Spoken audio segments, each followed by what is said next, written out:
Well, it's a pleasure to have you here. We thank you for coming, and we wish you the best as you finish up the school year there at Williamsport Elementary. Thank you, Aubrey. Thank you.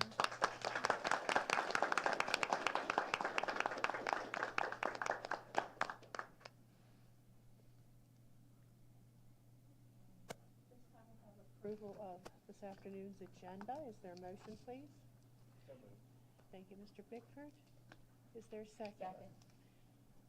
Thank you, Dr. Zentmeyer. Is there any discussion? The agenda?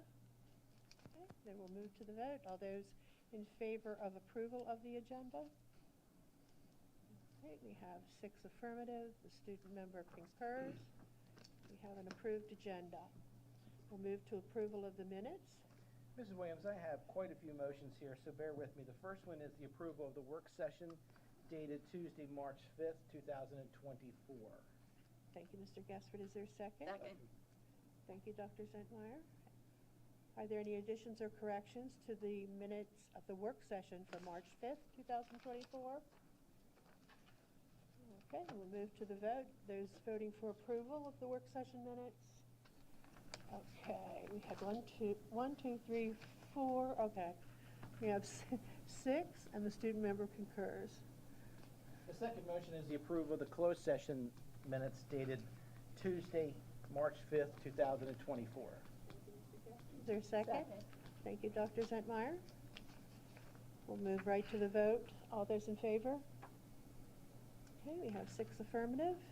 Under the third motion is the approval of the closed session minutes open portion dated Tuesday, March 5th, 2024.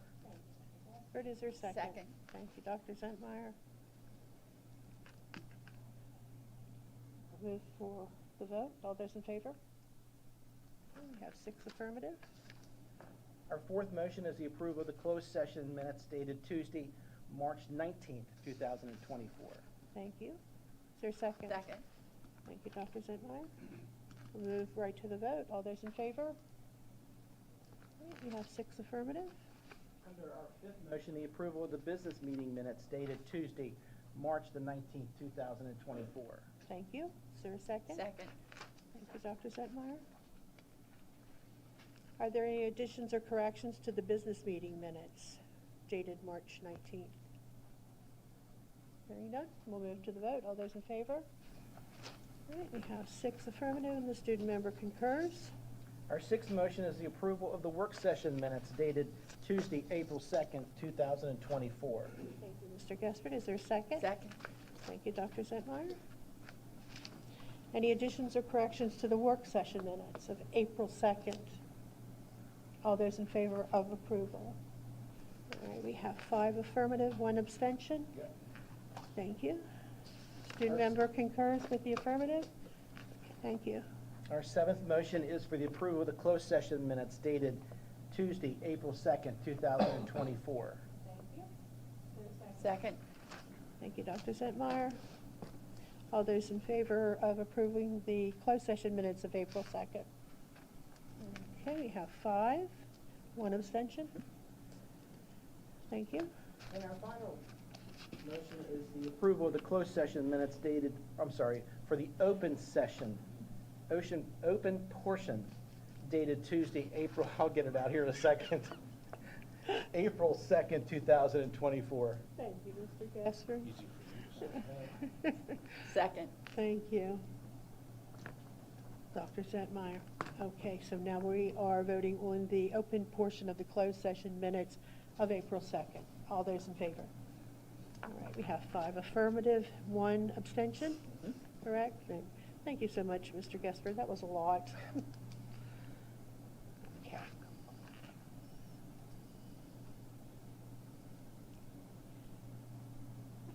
Okay.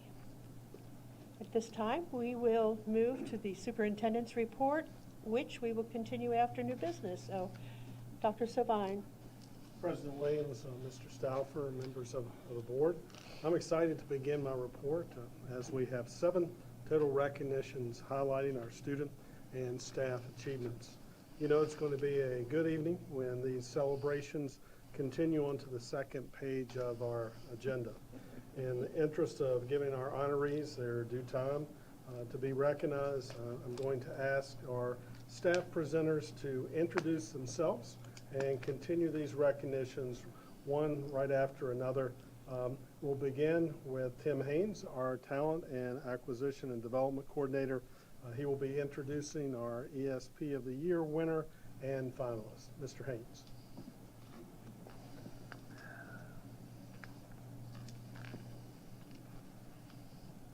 Thank you so much, President Williams, honored members of the board, and Dr. Savine.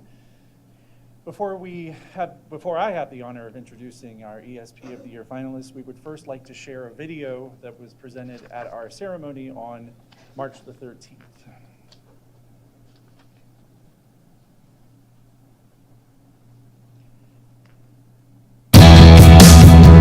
We are so excited that Shannon is nominated for ESP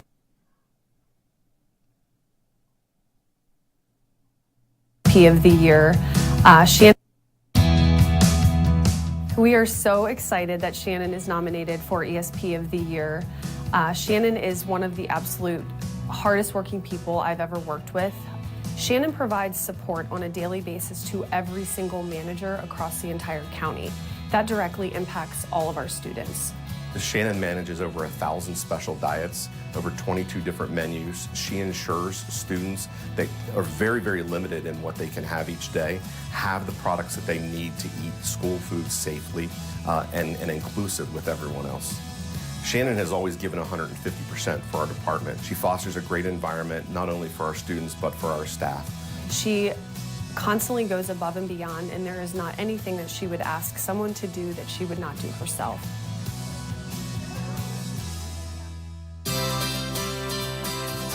Amy is a great candidate because in everything she does, she sees the human factor. Sometimes there are moments where I need a dysregulated student to just have a place where they're supervised and safe, and that becomes the seats in front of Amy. 9 out of 10 times that child is no longer angry, they're smiling. She's smiling, and we're able to move on in their day. She's very important to our students and the functioning of our school, but she's even more important to our staff.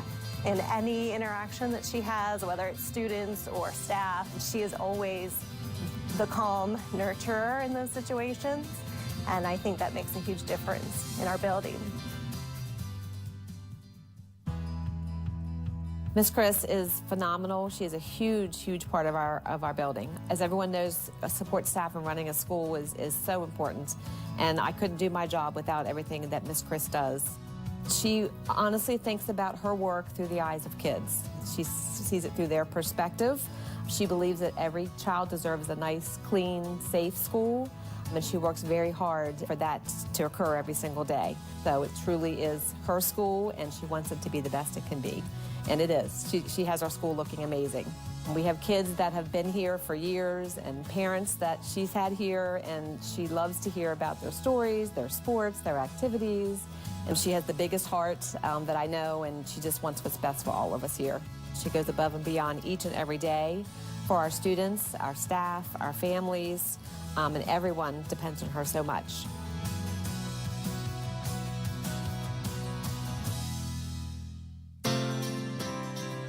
Samantha stands out for her unwavering commitment to students and families. She's a hard worker, strong work ethic. She's always willing to help others. She comes up with all kinds of ideas to enhance our program. The classroom that Sam supports is really geared towards career building and framing. So her primary duties really entail creating new vocational opportunities for students to experience and engage in. And I think for Sam, when others might see challenges, she sees opportunity. Sam is a whiz at technology, and she comes up with different ways we can collect.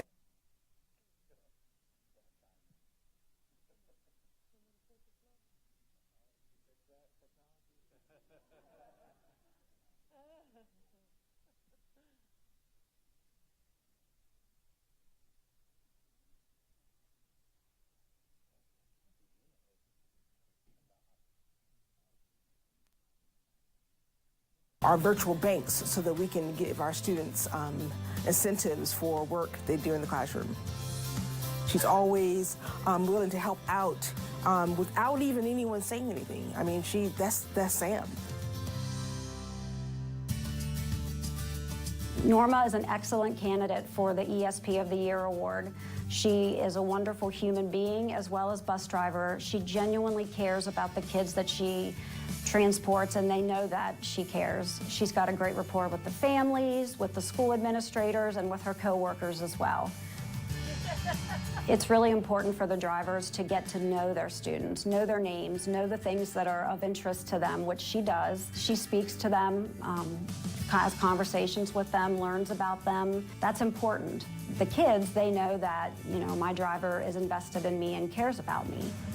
As we continue to navigate the driver shortage, she's always willing to help us out, covering extra routes, always does it with a smile on her face, no complaints.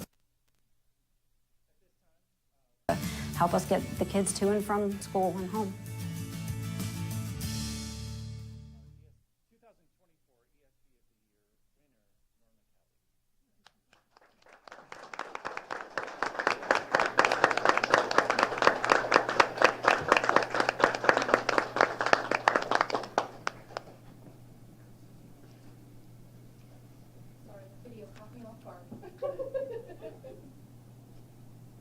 From Food and Nutrition Services, Shannon Grunholm.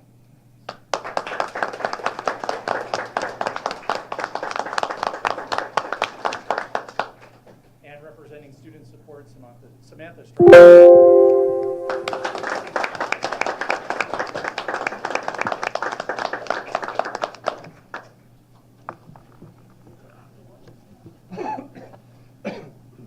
At this time, I would just like to also add that this was our 5th ceremony.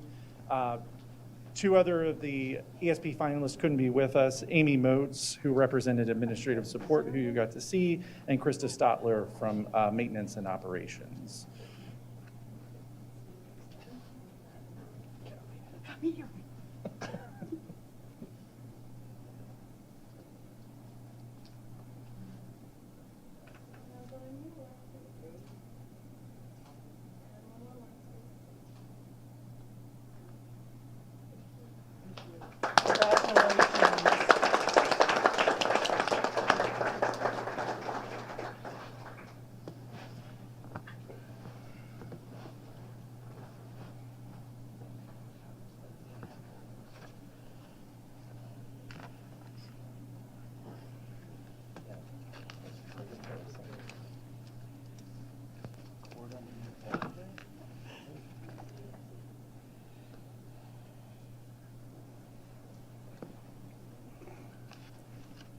Good evening, President Williams, Dr. Sovine, members of the board.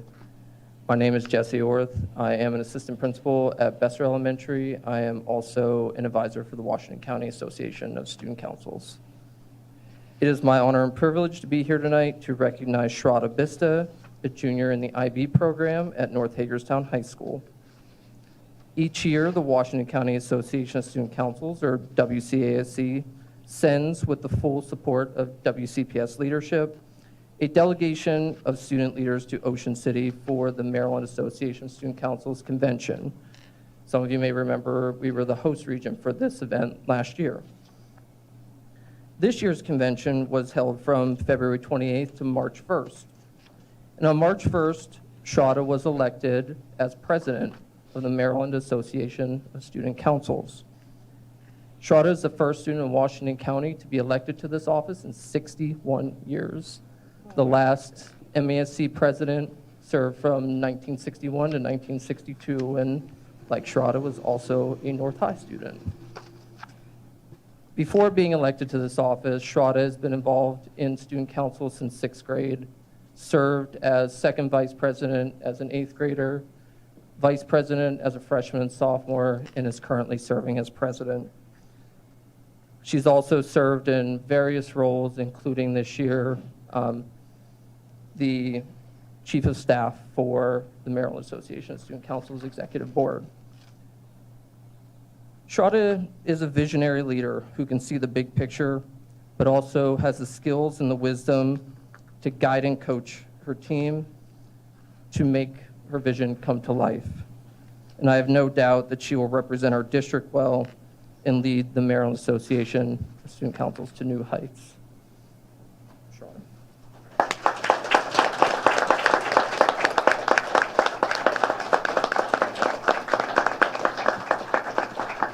Congratulations, Chandra. You make us proud.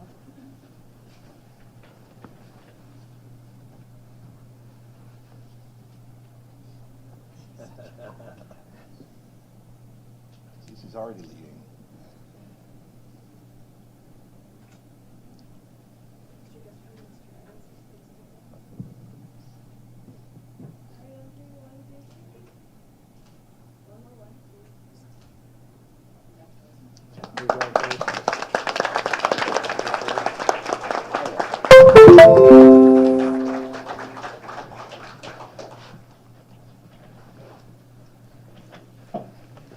Good evening, President Williams, Dr. Scholars, members of the board. My name is Gary Willow, and I'm the Associate Superintendent for Curriculum and Instruction. This evening, I have the pleasure of introducing the South High Robotics Team. This year, they have won 19 awards, bringing their 11-year total to 110 awards. I'm here this evening to recognize 2 of the teams that won awards at the 2024 VEX State Championships. The first team is the Rebellious Misfits, who won the award for Best Robotics Programming in the entire state of Maryland. Up first, Victoria Nallo. Lauren Snyder. Vincent Yang. Leo Lee. The second team is the Sleeping Dragon for consistently high performance throughout the competitive season. Representing the Sleeping Dragons, Joshua Boxell, Logan Zhang, and Jonah Lee.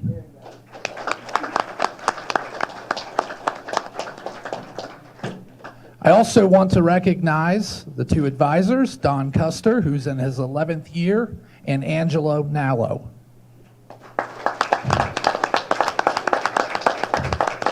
Board members, I'm happy to share that these 2 teams will represent us next week in Dallas, Texas at the World Robotics Championships.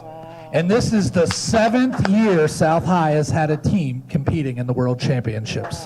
Thank you.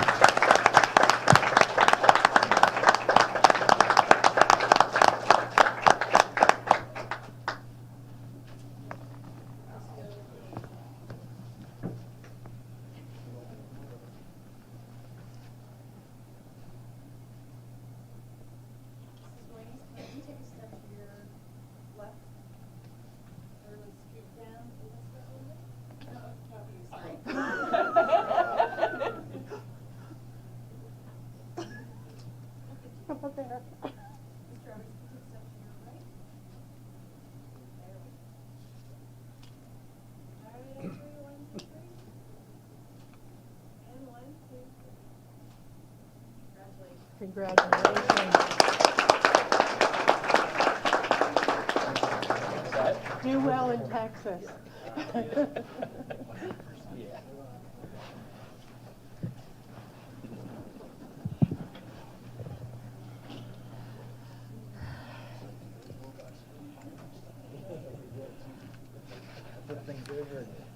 Good evening, President Williams, Dr. Devine, members of the board. My name is Adam Perry. I'm the acting supervisor for CTE. Tonight, I want us to recognize our first place finishers in the 2024 Maryland Future Health Professionals State Leadership Conference. This is an organization that's recognized by the U.S. Department of Education and Health, and it promotes career opportunities in the health industry. This was a huge event for our students. It had multiple competition areas and hundreds of participants, and Washington County had 3 event champions. So first, I'd like to recognize the anatomy tournament champions, starting with Dania Asif,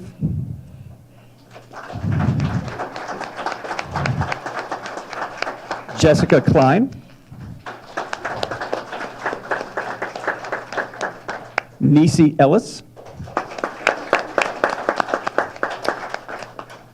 We also had a nursing assisting champion in Elizabeth Dentman.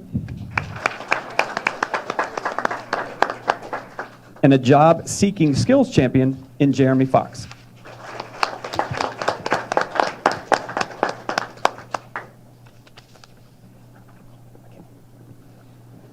I guess we're up again. Yes, we should. Ms. McDonald, are you present? Could you join us? Ms. Doyle, I'm sorry.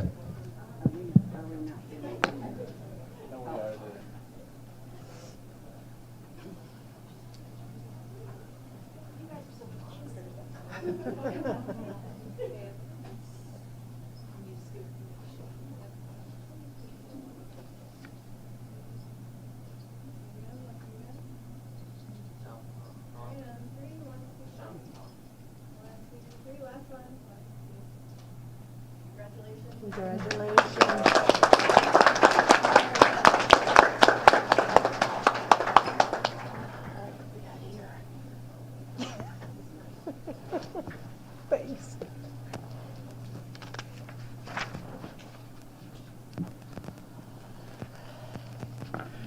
Good evening, President Williams, Dr. Savine, members of the board. My name is Eric Michael. I am the Supervisor of Athletics, Health, and Physical Education. We had a very successful winter season this year with our athletics. We had 2 state championship teams and several individuals. Tonight, it's my pleasure to introduce these members of these teams and individuals to you. We're going to start tonight with Smithsburg Unified Bocce Team. They were the Florence Division winners. Team members are Dylan Bain,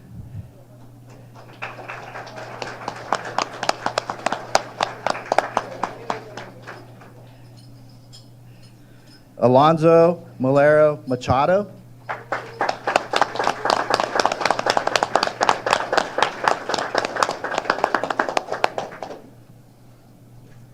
Julia Noose,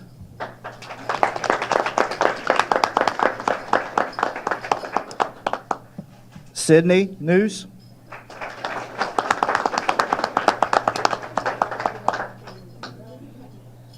Yasmin Reynolds,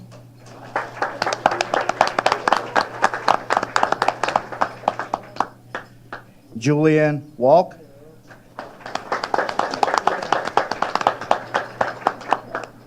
head coach Deborah Ray,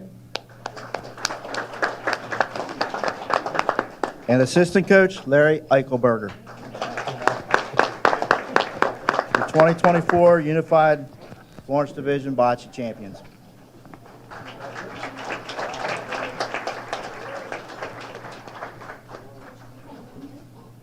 New sisters, are you twins? Yeah.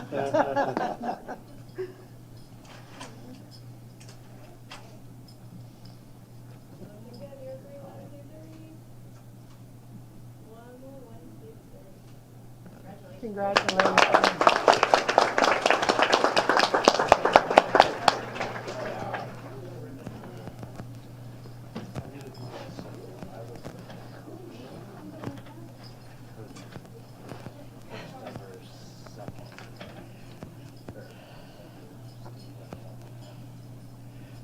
Next up, we have our 2024 Maryland 1A Girls State Track Champion, Indoor Track Champion, Smithsburg High School. I'm going to introduce the members of the team. We also have some individuals on this team that won individual championships, so I'll announce them when I call them up. First up, we have Melissa Bard.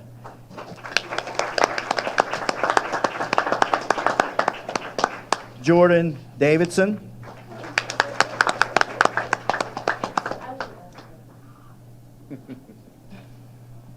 Ella Fisher.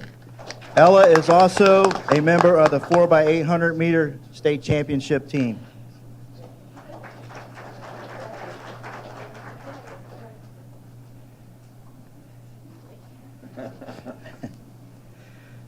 Michaela Gross. Michaela is also a member of the 4x800 meter relay championship team. Lily Haid.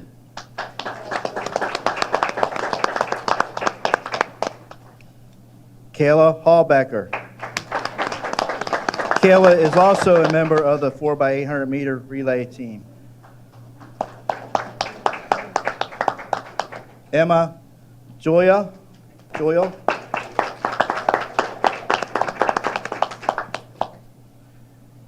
Alana Pate.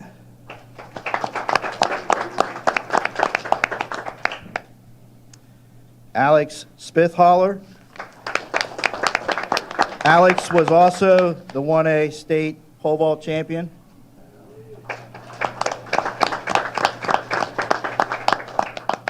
And Amelia Spithaller.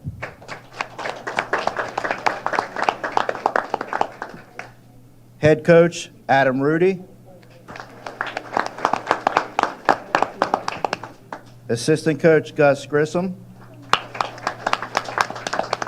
And assistant coach Brent Spithaller. I also should announce that the 4x800 meter relay team, they were champions last year as well, so it's back-to-back for them, as well as the team was the state champions last year, so it's back-to-back again this year.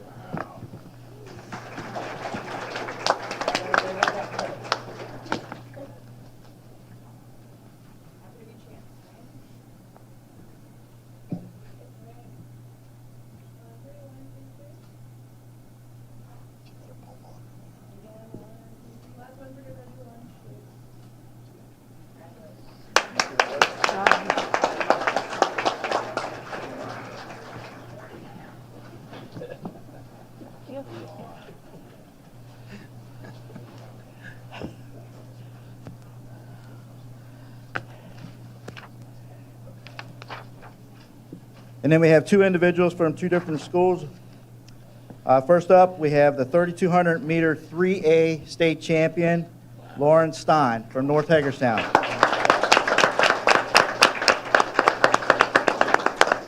For indoor track. And then we have from Boonesboro High School, the 126-pound wrestling champion for 1A, Tanner Halling.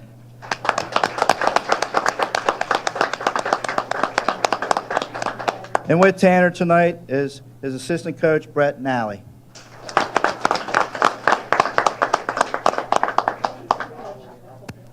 Our individual state champions for this winter.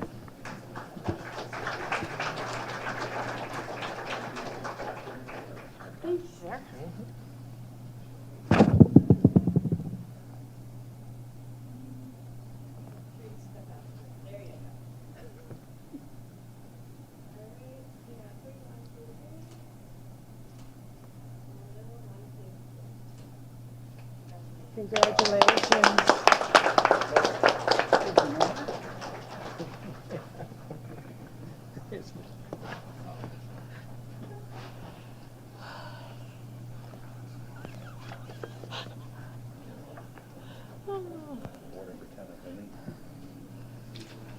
Hi, good evening, President Williams, members of the board, Dr. Savine. I'm Helen Huffer, Supervisor of School Counseling, and I'm here this evening to recognize this year's Carson Scholars Award recipients.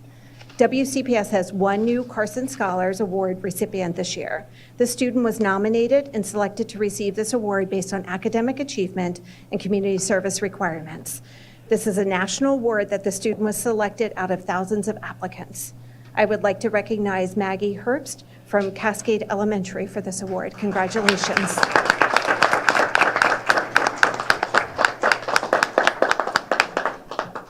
WCPS has 7 recognized Carson Scholars Award recipients this year. These students, as previously awarded Carson Scholars, have the opportunity to apply for recognition each year through 12th grade. They have continued to meet the academic achievement and community service requirements. I would like to recognize Hunter Lau from Boonesboro High School.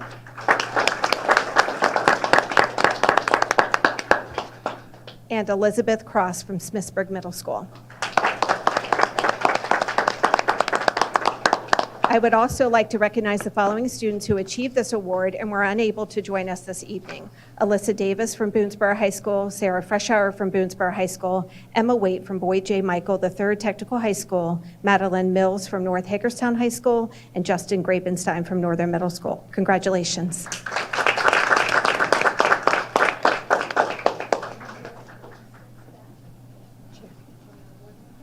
Sorry.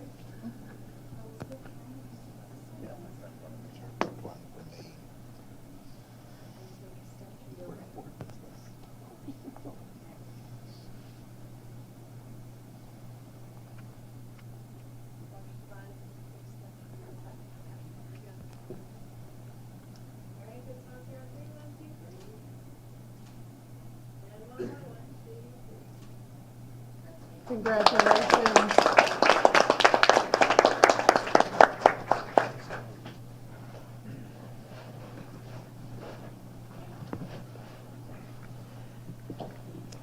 Good evening, President Williams, Dr. Savine, members of the board. I am Jana Palmer, Executive Director for Elementary Education, and we are here tonight to recognize Dr. Reagan Klutz. He has been named the 2024 Maryland National Distinguished Principal. We looked at the timing of this and figured it's been probably 30 years since we've had a Washington County winner, so we're honored to have Dr. Klutz. This is a national award program established in 1984 to recognize elementary level principals who set high standards for instruction, student achievement, character, and climate for students, families, and staff in their learning community. So we want to honor Dr. Klutz this evening. What a well-deserved honor, and we are proud to have him in Washington County.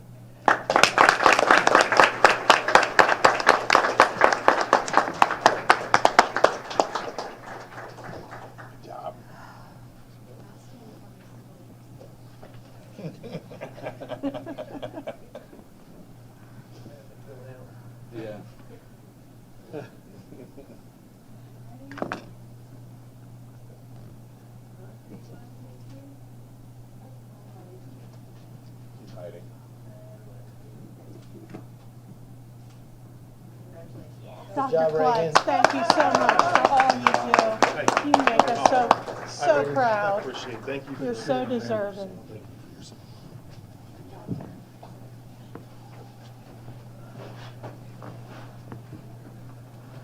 President Williams, as we prepare to conclude the recognition segment, I've been informed that we have corrected the video for ESP, and I think it's worth taking a moment to revisit that video highlighting our finalists and award winners. Absolutely.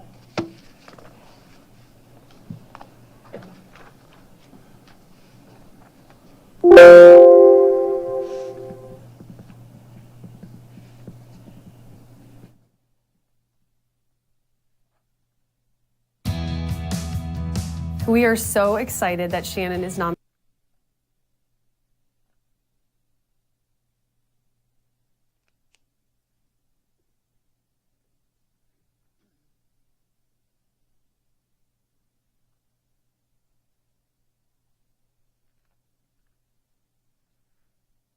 So that we can give our students incentives for work they do in the classroom. She's always willing to help out without even anyone saying anything. I mean, that's Sam. Norma is an excellent candidate for the ESP of the Year award. She is a wonderful human being as well as bus driver. She genuinely cares about the kids that she transports, and they know that she cares. She's got a great rapport with the families, with the school administrators, and with her coworkers as well. It's really important for the drivers to get to know their students, know their names, know the things that are of interest to them, which she does. She speaks to them, has conversations with them, learns about them. That's important. The kids, they know that, my driver is invested in me and cares about me. As we continue to navigate the driver shortage, she's always willing to help us out, covering extra routes, always does it with a smile on her face, no complaints. She's willing to do whatever she needs to do to help us get the kids to and from school and home.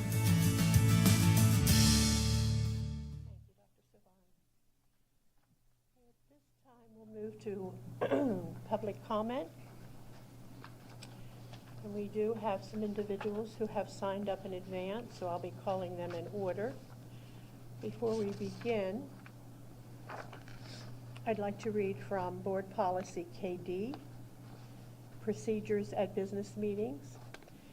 Each person wishing to address the Board of Education is encouraged but not required to sign up prior to the meeting and may address any topic concerning Washington County Public Schools except personnel or student matters which clearly identify an individual or individuals. Individuals wishing to address the board who do not sign up prior to the start of the meeting will be required to sign in the log located at the speaker's table for the purpose of the meeting's minutes. Each speaker may speak for up to 5 minutes. We have a log here, and Mr. Snyder is going to be our timer this evening. Mr. Snyder, would you like to explain how the timing works? We have 30 seconds left. I will hold up this yellow triangle, and then when your time is up, I will hold this stop sign, and your time will be done. Righty. Thank you very much. The first person I have on the list is Andrew Keller. Is Mr. Keller here?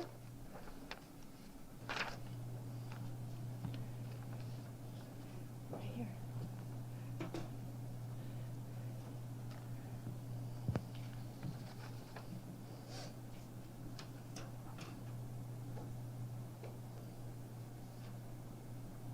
Good evening, President Williams, Vice President Stauffer, Dr. Sovine, and fellow members of the board. My name is Andrew Keller, a 2022 graduate of Clear Spring High School and now a business owner in our community. Last year, I started my business that combined my passion for financial literacy and community involvement. Learnicity is a never-before-thought-of educational technology app, a free-to-download app on iOS and Google Play that gamifies and simplifies financial literacy training. What's more is users who download the app can get rewards for learning at local businesses in our community. The app is built on a series of simple financial lessons with a quiz at the end of each lesson. For each successful quiz, the user earns coins. Accumulated coins can be redeemed at participated local businesses for merchandise, products, or discounts. Since the app officially launched on December 22nd, 2023, immense progress and achievements have been made. We are partnered with many small businesses, nonprofits, and other community organizations. Over 1,000 members of our community have downloaded Learnicity and are actively using it to help with their financial know-how. Given that I'm only 20 years old, a huge reason for this was seeing the lack of resources for our youth in this field. While the app is geared towards Gen Z, it is adaptable to anyone of any age. I was personally invited to speak to the BISFA senior class to provide money skills and share my entrepreneurial journey as they start to pursue their next endeavors. As the app grows, not only have hundreds of students reach out to me, but also dozens of teachers within WCPS wanting to praise the app and want further education on the Learnicity app. I believe Learnicity will be a great tool to supplement financial literacy training to students and teachers in the classroom. The beauty of our learning system is its ability to adapt and cater to any grade level, any topic, or individual. As we grow, our lessons will grow too. And the cool part is students can get free stuff at local businesses. I've had some early conversations with WCPS, but I look forward to sitting down with either members of the board or the appropriate administrators within WCPS to discuss further. As I wrap up, I do have some literature here that if I can approach, I would hand out to you. Thank you. Thank you, Mr. Keller.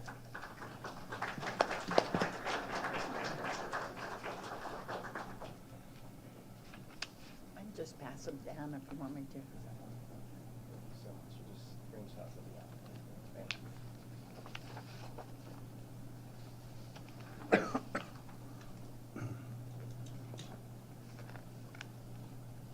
Thank you. Thank you.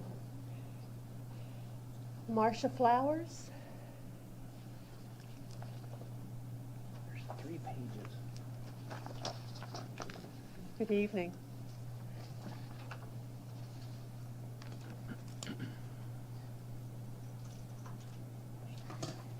Hello there.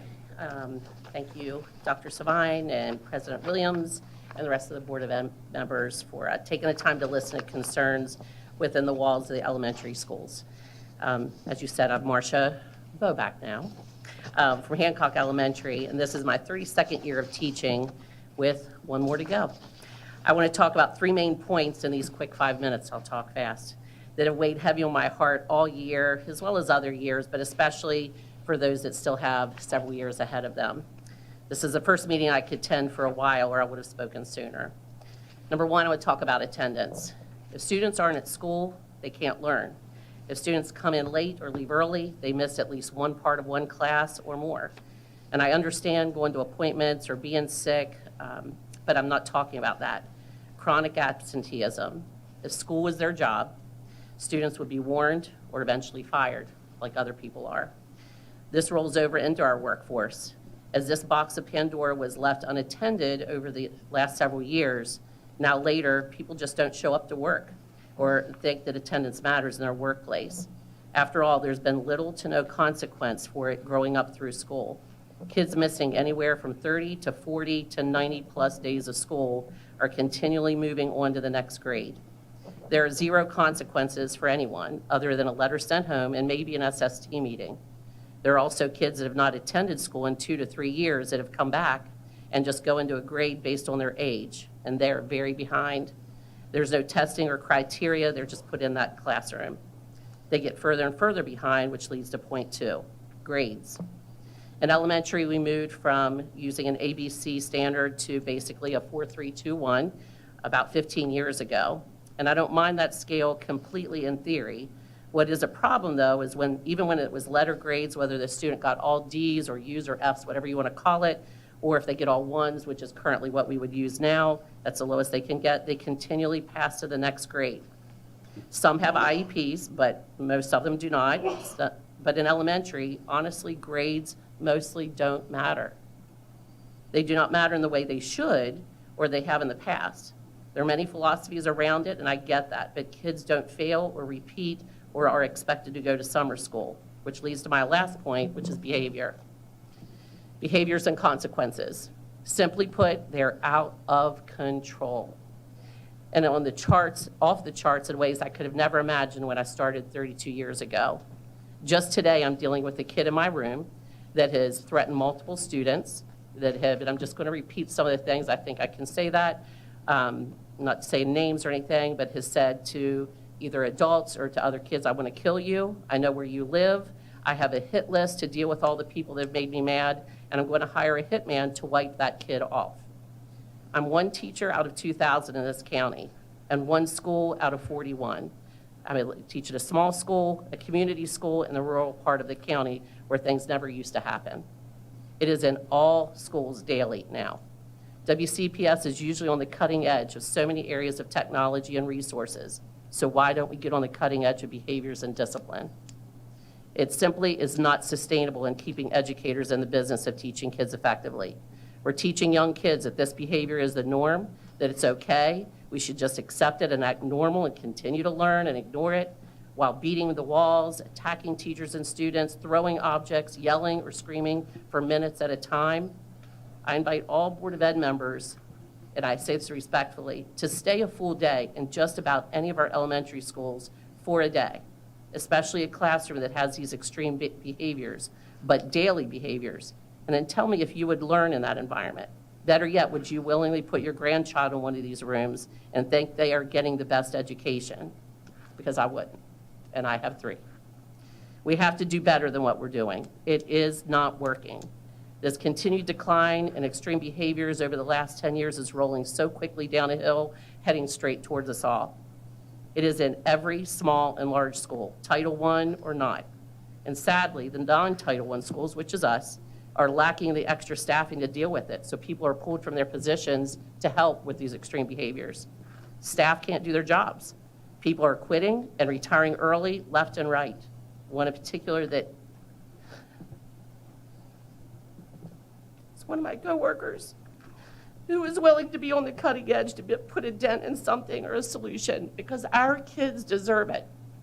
Every kid deserves it. Just like all these great behaviors, those are so good to celebrate, but amongst those, we also have all these other ones that are killing our profession. And people have been saying things at these board meetings for years, and it's not all your fault, I'm not saying that.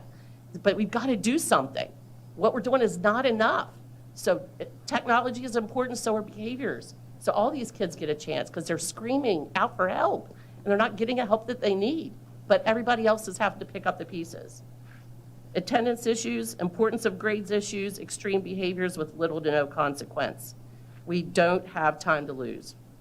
I can't imagine what this will look like in 3 to 5 more years, yet alone the shortages in staffing and substitutes. Thank you for listening. And if you'd like to ask me any other thing or contact me, you can do that. Thank you. Thank you. Thank you.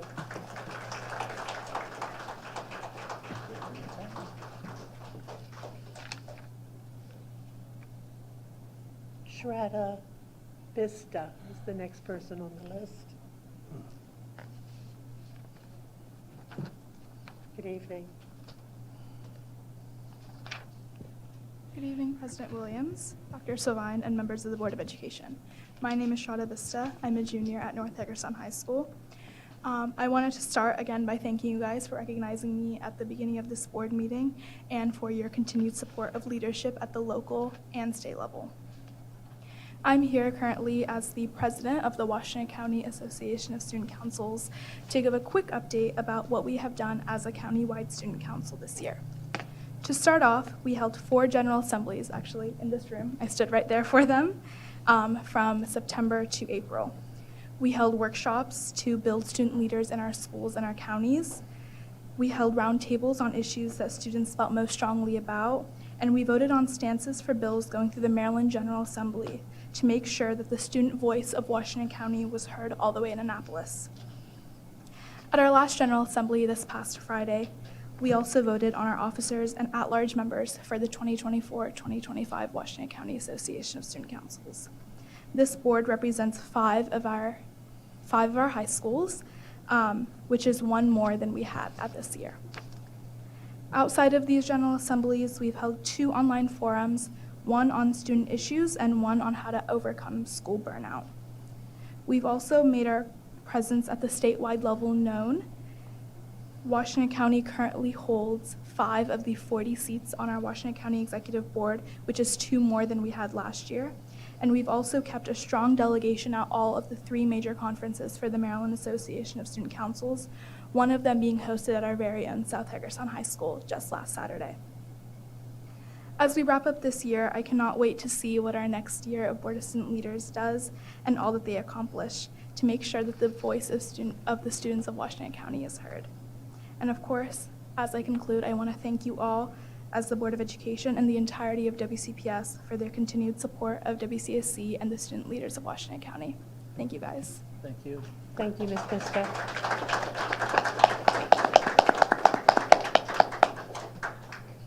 Okay, the last person I have on the list of sign-ups would be Ashley McCusker. Ms. McCusker?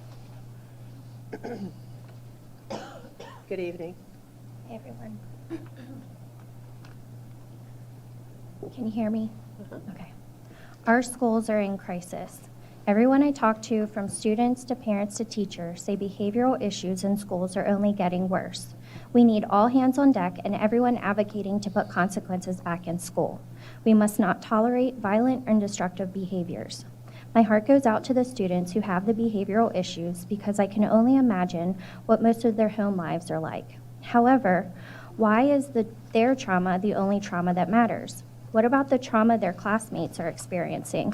What about the anxiety it's causing their classmates when they have no idea what type of unpredictable behavior they will be around on a day-to-day basis? What are we teaching our daughters when we either ignore this type of violent and destructive behavior, explain it away, or give excuses for it? Do you think the other students in the class are able to learn to their full potential when class is constantly being stopped to deal with out-of-control behavior? Why do we expect that by reinforcing the bad behavior due to no consequences for it, that they will be able to break the bad habit once they hit high school, or more importantly, when they graduate? When did it become controversial to teach students right from wrong and use consequences to curb unwanted behavior? We are setting these students up for failure. Their behavior issues, more times than not, are getting worse each year. I do not want to see them go down a destructive path that they will not be able to get themselves out of. Our guidance should start with our youngest learners, not waiting to correct behaviors once they are almost out of our care. Many people don't know this about me, but I have been volunteering at my children's school for the majority of this year. I started this before I had any idea I would be running for the school board. I do not think that anyone who has not worked or been in school since COVID has any idea how bad things have truly become. I don't care if you worked for 40 years in the school system. Things are different now. I think there is a disconnect between the people who set up the behavior protocols and the students and staff who have to deal with the repercussions of the protocols that are causing the current school environment. I think it would be beneficial for the CES staffing to fill some of our substitute positions. They should be placed in classes with the highest behavioral issues. I think they need to see firsthand that we cannot continue with the current protocols. I am hoping it will give them a better understanding of what needs changed with the protocols to make school a safe environment again. The second main thing that needs to change in schools is our grading system, or in my opinion, lack thereof. In elementary school, we currently have a rating 1 through 4. A 4 is almost unattainable, and a 3 ranges from about a 70% to a 99%. To put this in perspective, let's break this down to letter grades that I grew up with. This means that someone getting a C and someone getting an A are getting the same grade with the current number rating. If our children do not have an internal drive, they can quickly figure out they only have to put forth minimum effort to get a 3 instead of their best work. As a parent, I have no idea exactly where my children fall. Are they closer to a C? Are they putting in more effort for the A or B? Regardless of the scoring rubric, it really doesn't matter anyways. A student will pass through even if they have all 1s. Why? They're not meeting the standards set forth for that grade. This means they are behind and not on grade level. So why do we push these children through to the next grade? If they don't understand what they have been taught this year, how do you expect them to learn next year when each year builds upon the previous year's knowledge? We are setting them up for failure. I think we need to get back to mandatory summer school for our struggling learners, and we should hold students back who truly need it. I have heard how important it is for students to be on reading level by 3rd grade. So why don't we put an emphasis on those first years of school? We need to be sure they are on level before shoving them through. As with everything, we need to use common sense. I am not saying we should hold a child back 3 years in a row. I am saying we utilize summer school and have team meeting of teachers and administrators from kindergarten to 2nd grade to determine if a child needs held back before 3rd grade. I do not think it's negative to give a student the highest chance for success. That's our job. That is also why grades are so important. So they are able to see grades matter, and they have to put in work to get good grades. Once again, it makes no sense to me that things completely change once our students hit high school. By that time, they will be trained from the previous 8 years that effort doesn't matter. They will get through to the next grade regardless. But once they hit high school, when things really matter, they will be so far behind grade level, they don't really have a chance of success. As a parent, I would want to give my children the best chance of success and would do what was needed and recommended to make that happen. Thank you. Thank you, Mrs. McCusker. Is there anyone who has not signed up who would like to speak this time? Good evening.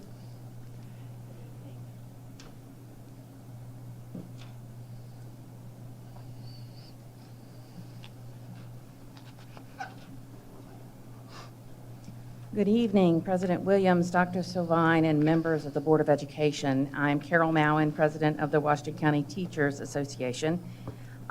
Given concerns about adequate funding for FY 2025 and the challenges related to implementing the blueprint for Maryland's future, I thought it would be important to remember how we got here. To that end, I revisited the key document that led to the blueprint, the final report issued by the Commission on Innovation and Excellence in Education that was released in December of 2020. Created in 2016 as a bipartisan effort by Governor Hogan and the General Assembly, the Commission assessed Maryland's pre-K education system and the adequacy of its funding formulas to make recommendations that would ensure Maryland children achieve at the levels of students in the world's best performing school districts and school systems. The commissioners began their work expecting that they would find Maryland had an outstanding education system, but they discovered that the data did not completely support that conclusion. They learned that while Maryland has some fine schools and excellent teachers, it does not have nearly enough of either. The report's findings and recommendations motivated the state's leaders to create the blueprint to transform public education so that every child in every school, whatever their socioeconomic level, race, gender, zip code, or religion, they would have the supports and environments they need to meet their educational learning goals and objectives. The introduction to that December 2020 report highlighted 5 troubling findings, and I'm not sure you want me to go into the detail of all of them. You probably remember them fairly well. The blueprint for Maryland's future has become the state's answer to those troubling findings. The promise and intent of the blueprint law is to provide equity among all schools so that all students receive the funding and support they need to be successful.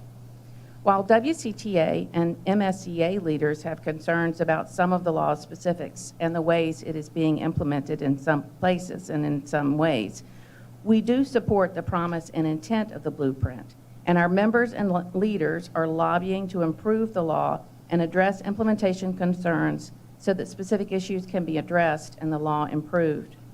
Remember, the blueprint's pillars strategically address the need for foundational changes in the ways schools are funded and the outcomes that are achieved through the network of K-12 schools.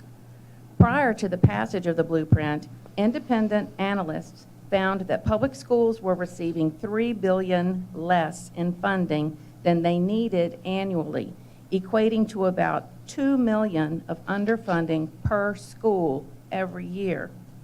The blueprint addresses that underfunding in research-backed, targeted ways, not just by doing more of the same. When officials blame the blueprint for issues related to school funding, they are not considering the inequities in school funding that the blueprint sets out to correct. Remember, the goal is not to add to what is currently the status quo. The blueprint is to be a new design for what public schools can and should be doing to prepare students for success. The law requires additional investment on the state's part, which the state has committed to provide. This new funding, as you know, is being phased in over 10 years, with this coming year, FY 2025, having the smallest percentage of increases overall. The blueprint also requires additional investment locally, with the expectations that county officials prioritize education funding. The argument about who should fund local schools is not a new one, and the blueprint has become the latest scapegoat for reluctance to increase local funding to the level of adequacy and to the level where we can give all the students we have the types of programs, support, and attention they need and deserve. Thank you. Thank you, Mrs. Mallon. Is there anyone else who would like to speak? Okay. Bring it into public comment. This time, we'll have board member response to public comment. Colleagues, would anyone like to speak? Mr. Stauffer? This is a question for Dr. Sovine. Ms. Flowers addressed attendance, and several years ago, many years ago, probably between 2005 2010, I and some other teachers and I from Williamsport High School had to attend an attendance hearing or trial, whatever, before a district court judge in Hagerstown. And I don't remember the specifics, how many days the child had missed or anything like that, but I guess we were called in case they wanted us to testify or something. But at that time, the judge seemed, and it was an enormous amount of days, like something like 50 days is my memory. And at that time, the judge seemed, and I don't remember who the judge was, there's been several changes since those days, but the judge seemed reluctant to enforce the law, which would have required the payment of money, I believe, and so forth. So what can we do? I mean, to me, getting your kid to school is a parent responsibility. I'm old-fashioned. So what can we do as a system to get kids to come to school? Thank you, Mr. Stauffer. I want to invite Mrs. Ram, Chief Legal Counsel, forward, because you're referencing a legal matter. She's coming forward. I'll just reference that in terms of attendance and truancy, WCPS has a clear structure in place. Thanks to the proactive nature of this board, we have student support services staff that are housed and serve each of our schools, and they work with parents, they work with staff members, and in particular, they work with students that may have attendance or truancy issues. I believe your question was referencing legal matters, in some cases when students and parents may be taken to court through student services. I'll yield to Mrs. Ram for an explanation. Thank you, Dr. Savine. So the education article 7-301 talks about that students are required to attend school. And if they don't, what happens essentially is that the PPWs put all that information together. They bring forward the complaint to the state's attorney's office, who files it in circuit court. The reality is, though, for the first offense for that parent, it's a $50 fine for each day the student misses, up to 3 days, or 3 days, or a day in jail, again, up to 3 days. And then there's this affirmative defense. Essentially, the parent can say, look, I tried to get them to school, and or the legal guardian, and I just couldn't. And the court could accept that and then not find them guilty and issue a fine or time in jail. There are about 7 or 8 other circuits and other counties that have instituted truancy reduction programs where the court system and works alongside the school system to assign a case manager so it's not completely on the school system, to be more proactive intervention, to get in there earlier, because sometimes really the threat of the school, and threat's a strong word for schools, but the threat of the school saying, I'm going to take you to court, isn't always enough for some of these parents or legal guardians. But really the mechanism, the legal hammer, so to speak, isn't really much of significance. You were talking $50 a day for up to 3 days. And I know our PPWs do a lot of early interventions, and they do file cases in circuit court, but I don't know that we have, given some of the conversations we've had with the state's attorney's office, some of the volume and ability to prosecute all the cases. My office has worked alongside the state's attorney's office to really understand what their process is, and there just really isn't a strong legal mechanism. Thank you, Mrs. Ram. Other questions?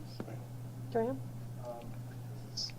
Not related to the, but so first I would like to clarify something that Shraddha said. Those positions on the Maryland Exec Board are appointed positions. So Washington County is currently in 8th of those appointed positions. So proportionately of the state's 900,000 students, Washington County's 22,000. The leaders are exceptional, like way past our proportion. So we really do make the best here. And additionally, someone commented, I think our second speaker, on board members coming into schools, like spending more time in schools. And I have spent, I believe, 8 of my full school days this year in other schools, whether it be high schools or middle schools. And it's telling of what is happening in our schools. And it's telling that it's not just North, which is overpopulated. That's not the only issue. It's really everywhere. So I just want to share that. Thank you, Mr. Snyder. Mr. Bickford? First, I wanted to thank the gentleman who brought the app to my attention. I downloaded it, easy download. I would just ask, when you make your first billion, we have buildings that we can put your name on. So, but no, very, very impressive. And I've seen some of the businesses that you've signed up with, and it's pretty impressive. You've got a lot of people to agree to give discounts, so I thought that was neat. And thank you for all the speakers. I think you're addressing issues that are absolutely top of mind for this board and the entire staff. I live with a teacher. I hear about the stories. Yesterday, somebody asked me what was the #1 issue. It continues. Since I've joined the board, since I've been on the board, it continues to be behavior. I know it's been a priority of this board to tackle that, and I know it's never enough soon enough. But there are several things that I'm proud of that we've been able to do, but I still think we need to do more to respond more rapidly to the kids, because the kids that are having behavior issues obviously need a different approach. And you're absolutely right that they do disrupt the class, and at what point do the rights of the class supersede the rights of the student? So I really appreciate you sort of coming in and representing as a teacher and sort of giving another voice to that issue, because it's a difficult one to process. I think a lot of people are tackling it. It's a major issue. It takes more than the school system, and I think it's getting out there to hopefully get more supports.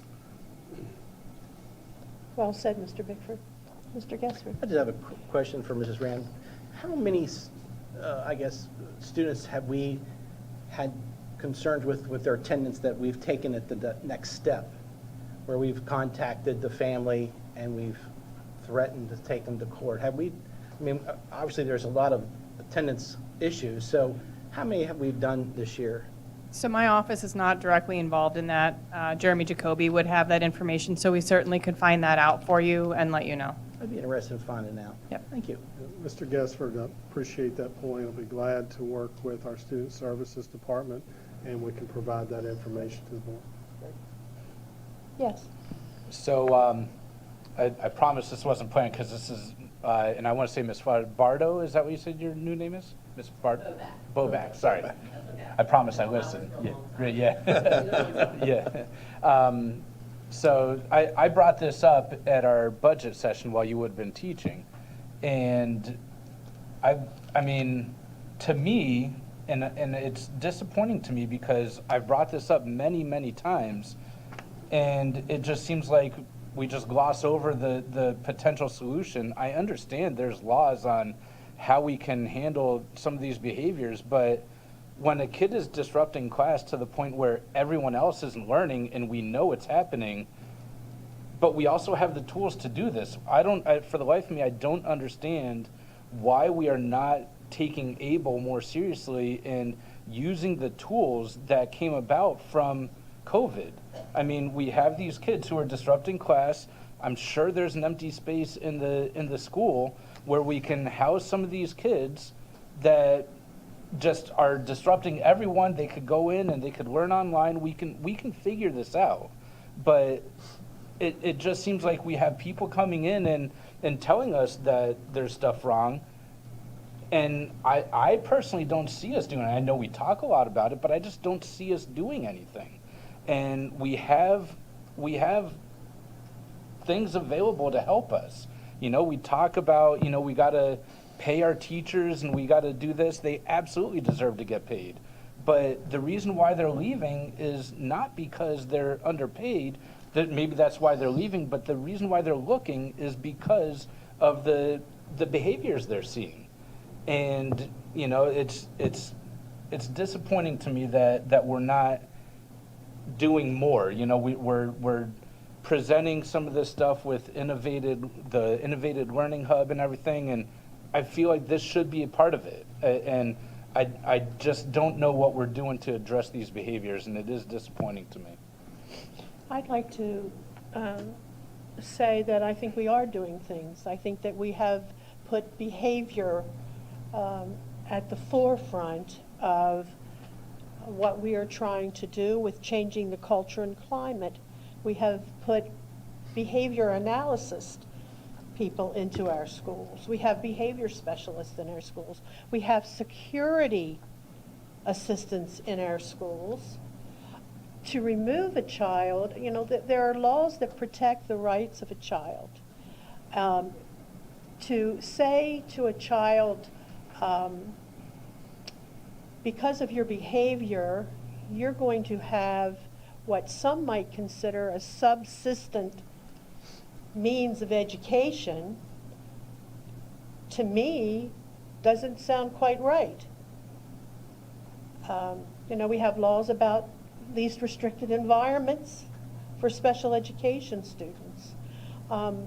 It's a complex issue, but to say that we're not doing enough or that we're not doing anything or that we haven't done anything, I don't think is fair. Not fair at all.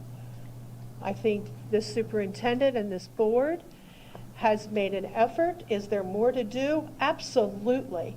Is it ours alone to do? No. We can't fix the ills of society. I wish we could. People complain about bullying in our schools all the time. They only have to look at the behavior of some of the individuals in our community to have an understanding of why our kids go to school and bully other kids. So to say that we're not trying or that we're not doing enough, I don't think is fair. And I'll just say that I agree 100% with what you said. My problem is that by allowing these kids to remain in the system, it's not appropriate for them to be there, but also it is more restrictive for the kids who are doing what they're supposed to be doing. And we're letting the minority go and just run everything. And I don't, like I said, I just worry that there's more we could be looking at, and to say that we are doing stuff, you're absolutely right. 100% right. We spent a lot of money on trying to secure some of these behavioral problems. The stuff that we implemented takes way too much time. This is a fix that we can implement now that I understand there's legal issues. We just need to go and work around it. There is a possibility to do that. And for us to just say we're not going to look at it at all, I think is unreasonable. I didn't hear anyone say that. I didn't hear anyone say that. President Williams, if I may, I appreciate the debate and discussion on the topic. I would like to take a moment, as I'm nearing the second year of my tenure here. It wasn't too long ago that I had an opportunity to spend a couple months engaging our community with my entry plan. And there were consistent themes that came from parents and community members then, and I think remain true today. There was a celebration for what is right, strong teachers, strong staff, strong administration, really just an exceptional career and technical education program, accompanied with one of the strongest programs, apprenticeship programs in the state of Maryland. However, there was also a consistent theme in terms of challenges. The challenges were safety, mental health, and student behaviors. Those items, I dare to say, are not unique to Washington County. Post-pandemic, I think you go into just about any district across this country, and you're going to hear some similar themes. I do applaud our team and this board for recognizing the need to enhance staffing in our secondary schools with security assistance. The investment in board-certified behavior analysts, providing direct support to students that need support, as well as staff members. That certainly is something that I laud this board for. However, the issue is real. It is complex, and I believe that with the structures that are in place, we are seeing improvements here. There are still opportunities for improvement. What was described earlier today, we have structures in place. If there is a threat by a student, our staff members and administrators are trained to do a threat assessment, and then we have student services staff that come in, provide supports where appropriate. So there are structures in place, but this is a real issue that exists in all of our schools, and in some cases with some of our youngest learners being dysregulated, and sometimes there are mental health issues. And I thank this board for being proactive and working within the limitations of funding that we have. We've outlined, not only in this budget and multiple budgets ahead, the needs that we have in this district are real, and part of that is staffing and adding to the structures that have been put in place to address the complexities of some of the things that we're seeing, not only, well, certainly in this community, but I think we're seeing throughout our nation. Is there any additional comment public comment before we move on? Okay. Thank you, Mrs. Ram. This time we will move to old business. Our first item of old business. Oh, Mrs. Ram, you're going to stay there. That's why I did move. Our first First item of old business is the second reading of proposed changes to policy CIA, appointment of acting principals. The Board of Education approved the first reading of proposed changes to policy CIA at its public business meeting on March 19th, 2024. We received no comments from the public or stakeholders, and the Policy Committee is now recommending the Board of Education approve the second reading of proposed changes to policy CIA. Thank you, Mrs. Ram. Is there a motion, please? Madam President, I move to approve the second reading of proposed changes to policy CIA entitled Appointment of Acting Principals. Thank you, Mr. Stauffer. Is there a second? Second. Thank you, Dr. Zentmeyer. Any discussion, any questions? Seeing none, we'll move to the vote. The vote is to approve the second reading of proposed changes to policy CIA entitled Appointment of Acting Principals. All those in favor? All right, we have 6 affirmative and the student member concurs. So we have an approved second reading.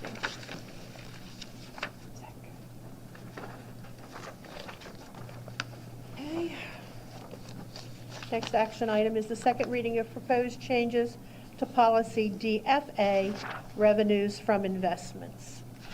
The board approved the first reading of proposed changes to policy DFA at its public business meeting on March 19th, 2024.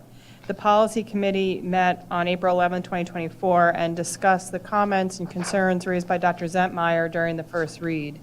After discussion of that, we made some few minor changes to the policy, but also determined that there needed to be an appropriate notice mechanism within the regulation. So the recommendation was made that we'd put some procedures in place to ensure, although currently notice goes to the Finance Committee, that it would be more broadly disseminated to the Board of Education. The Policy Committee is now recommending the Board of Education approve the second reading of proposed changes to policy DFA.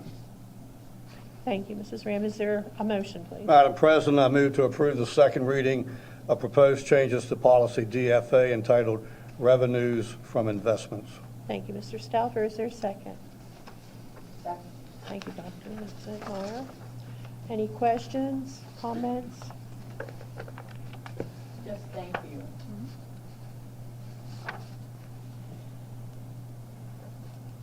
Okay, we'll move to the vote. We're voting to approve the second reading of proposed changes to policy DFA entitled Revenues from Investments. All those in favor? All right, we have 6 affirmative and the student member concurs.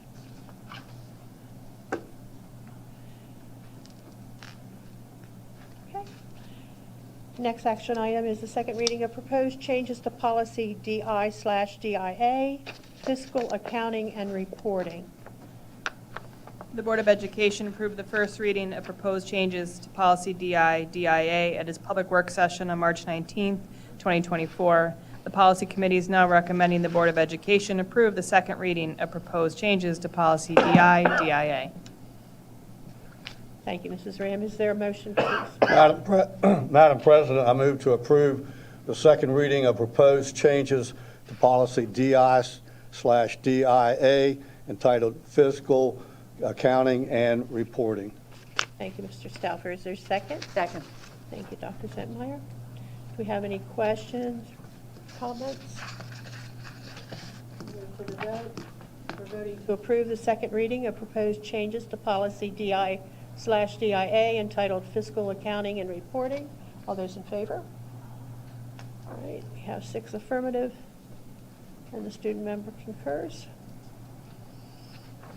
And our last action item under old business is the second reading to rescind policy DFD, rentals and service charges.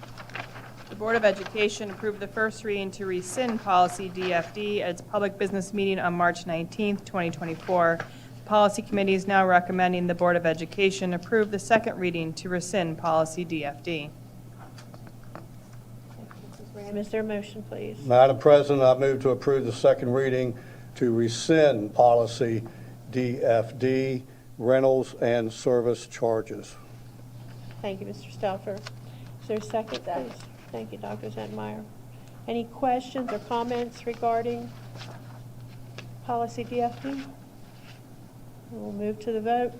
We're voting to approve the second reading to rescind policy DFD entitled rentals and service charges. All those in favor? You have 6 affirmative, and the student member concurs. That concludes old business. Moving on to new business. Our first action item is the first reading of proposed changes to policy BIA, new board member orientation. The Policy Committee reviewed policy BIA and its administrative regulation BIA-R at its public work sessions on February 1st and 14th, March 7th, and April 11th, 2024. Upon reviewing the policy and administrative regulation, the committee agreed that the information contained in the regulation should be moved to the policy and that the regulation should be rescinded. In addition to including the orientation session topics from the administrative regulation into the policy, the committee is also recommending new purpose statement and background. The committee is recommending the Board of Education approve the first reading of proposed changes to policy BIA and the first reading to rescind administrative regulation BIA-R. Thank you. Is there a motion, please? Madam President, I move to approve the first reading of proposed changes to policy BIA entitled New Board Member Orientation and the first reading to rescind Administrative Regulation BIA-R entitled New Board Member Orientation. Thank you, Mr. Stafford. Is there a second? Thank you, Dr. Zentmeyer. Any questions, discussion, comments? All right, we'll move to the vote. We're voting to approve the first reading of proposed changes to policy BIA entitled New Board Member Orientation and the first reading to rescind Administrative Regulation BIA-R entitled New Board Member Orientation. All those in favor? All right, we have 6 affirmative and the student member concurs.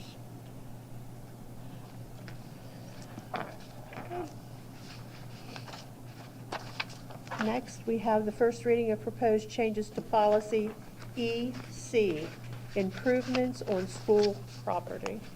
The Policy Committee reviewed policy EC at its public work session on April 11th, 2024. The policy had not been reviewed in 45 years. The committee is recommending the policy be placed in the correct format and that a definition section be added to define property. The committee is also recommending the policy be updated to include statements that the policy also applies to outside organizations seeking to make improvements or changes, and that all improvements or changes must be done in compliance with state procurement laws and regulations. The committee is now recommending the Board of Education approve the first reading of proposed changes to policy EC. Thank you, Mrs. Raham. Is there a motion, please? Madam President, I move to approve the first reading of proposed changes to policy EC entitled Improvements on School Property. Thank you, Mrs. Stafford. Is there a second? Second. Thank you, Dr. Zentmeyer. Any questions, discussion, comments? Okay, we're voting to approve the second reading of proposed changes to policy EC entitled Improvements on School Property. President All Williams. those in favor? First reading. I'm sorry, did I say second read? You did. Yes. I'm so sorry. Back all that up. We're voting to approve the first reading of proposed changes to policy EC entitled Improvements on School Property. All those in favor? Okay, thank you. 6 affirmative, student member concurs. Thank you, Mrs. Raymond. Okay, we'll move to tonight's consent agenda. Good evening, Mr. Bagel. Good evening, President Williams, members of the board, Dr. Sovine. Tonight I have 12 items for your review. These items were reviewed by our Purchasing Review Committee and are being recommended for approval, and staff is available if you have any additional questions. Thank you. Is there a motion, please? Move to approve the awards, renewals, and procurements for masonry and window replacement at North Hagerstown High School to Unisource Services, LLC, at a cost of $1,402,059.28.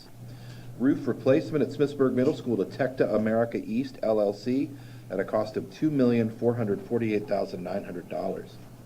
Playground equipment replacement at various schools to River Valley Landscapes, Inc. at a cost of $57,000, and Metro Recreation, Inc. at a cost of $100,000. Professional design services, North Hagerstown High roof replacement to Bushy Fight Moore and Architects, Inc. at a cost of $53,330. HVAC products installation, labor-based solutions, and related product and services to Boland Train Services, Inc. at the unit prices listed. Building automation, energy management, and automated temperature control annual maintenance extension to Control System, Inc. at a cost of $239,900. Final site mass notifications and mobile app renewal to Blackboard, Inc. at a cost of $65,215.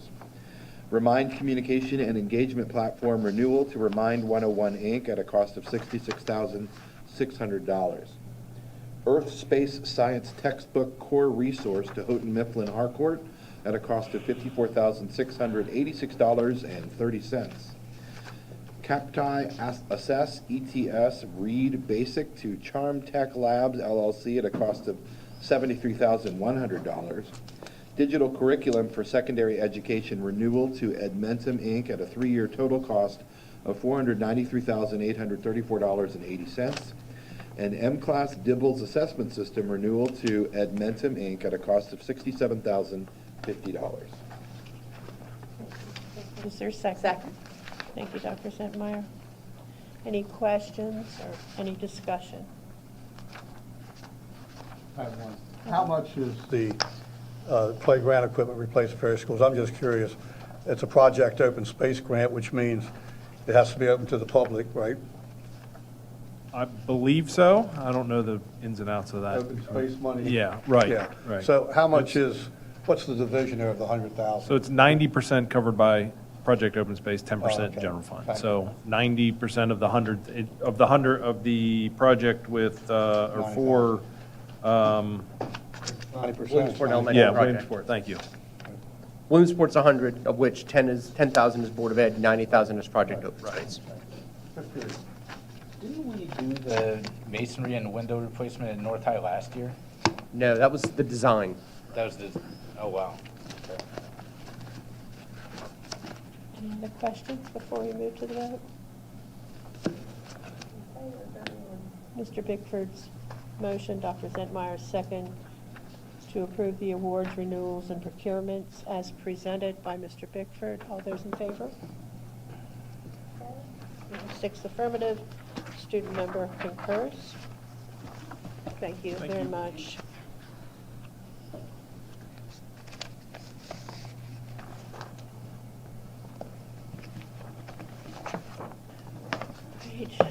Our next item under consideration is a donation from the Giant Feeding School Kids program.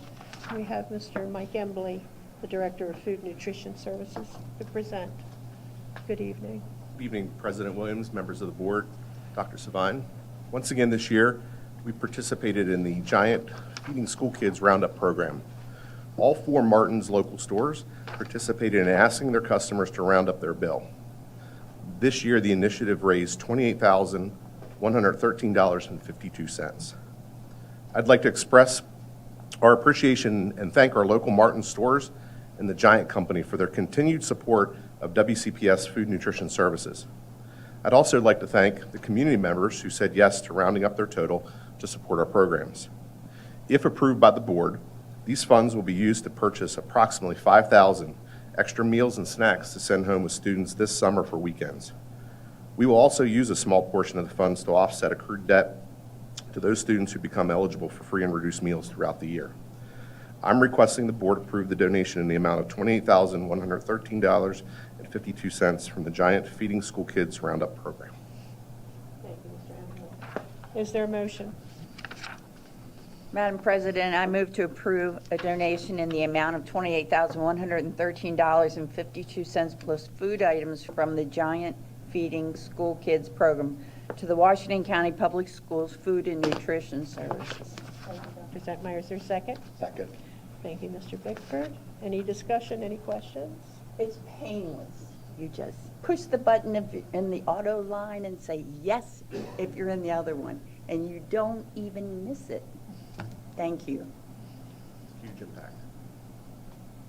Okay, we're voting to approve a donation in the amount of $28,113.52 plus food items from Giant Foods to our school food and nutrition services. All those in favor? Okay. 6 affirmative, student member concurs. A big thank you to Martin's for having such a wonderful program, and to all those people in Washington County who are shopping at Martin's and rounding up. Dr. Zedmeyer, I'm glad you think it's painless, because it is, and it goes a long way in helping our kids. So thank you, Mr. Great. Emily. Thank you.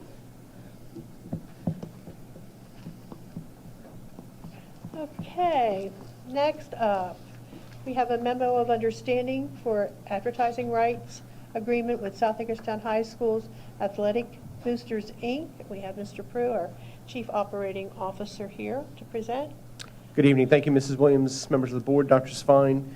This item in front of you is a memorandum of understanding for an advertising rights agreement with South Hagerstown High School, their athletic booster club. This is a mirror image of the agreement you approved probably about 2 years ago with the Boonesboro Athletic Booster Club. It authorizes the booster club to solicit local businesses to provide advertising signs in gymnasiums, out on athletic fields, outfield walls, fences inside the stadium, and so forth.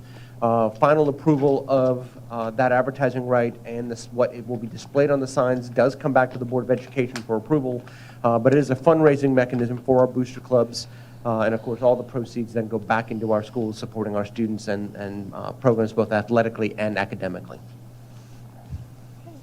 Thank you, Mr. Prue. Is there a motion? Madam President, move to approve MOU of advertising rights for the South Hagerstown High School Athletic Booster Club. Thank you, Mr. Stauffer. Is there a second? Second. Thank you, Dr. Zentmeyer. I have a question. Oh, absolutely. There's been signs on the baseball field for years. Was there ever an MOU?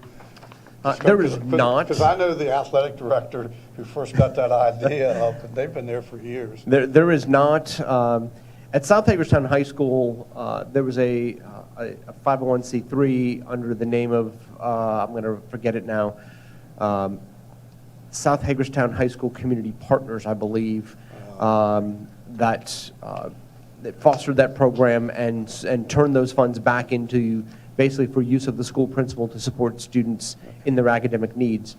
As this program is authorized by the MOU, that program will sunset, and the Booster Club is committing at minimum the same amount of funds to the principal for academic needs. Thank you. Okay, then we'll move to the vote. We're voting to approve the MOU of advertising rights for the South Hagerstown High School Athletic Boosters Club. All those in favor? Okay, we have 6 affirmative, and the student member concurs. Okay, we have another MOU, another memorandum of understanding for the advertising rights agreement with Clear Spring High School's Athletic Boosters, Inc. Mr. Prue? Thank you, Mrs. Williams. You see a trend here.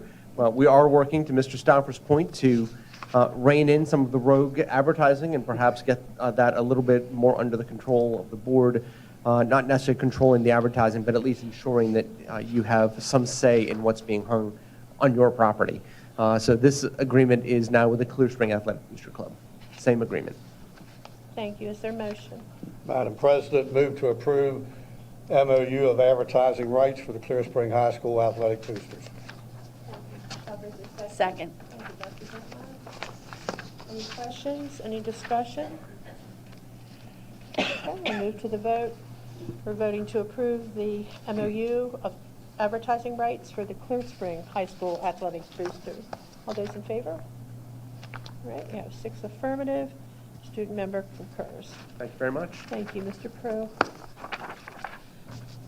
Okay, next on our agenda is an action item, which is the Maryland Association of Boards of Education's 2024-25 Board of Directors nomination. Currently, I am serving on the MABE board, and I am willing to have my name put forward for a second term as allowed under the bylaws of MABE. So I would ask that I be nominated and endorsed by this board as a possible candidate for MABE's Board of Directors. Is there a motion? Madam President, I move that we nominate and endorse you, Melissa Williams, as a candidate for MABE's Board of Directors. Thank you. Is there a second? Second. Thank you, Mr. Stauffer. Any questions, any discussion? All those in favor? Okay, we have 6 affirmative and the student member concurs. Thank you. Thank you, colleagues.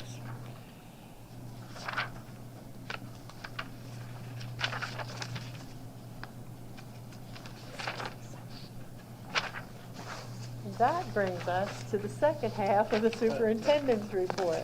Dr. Sovine. Thank you, President Williams, and members of the board.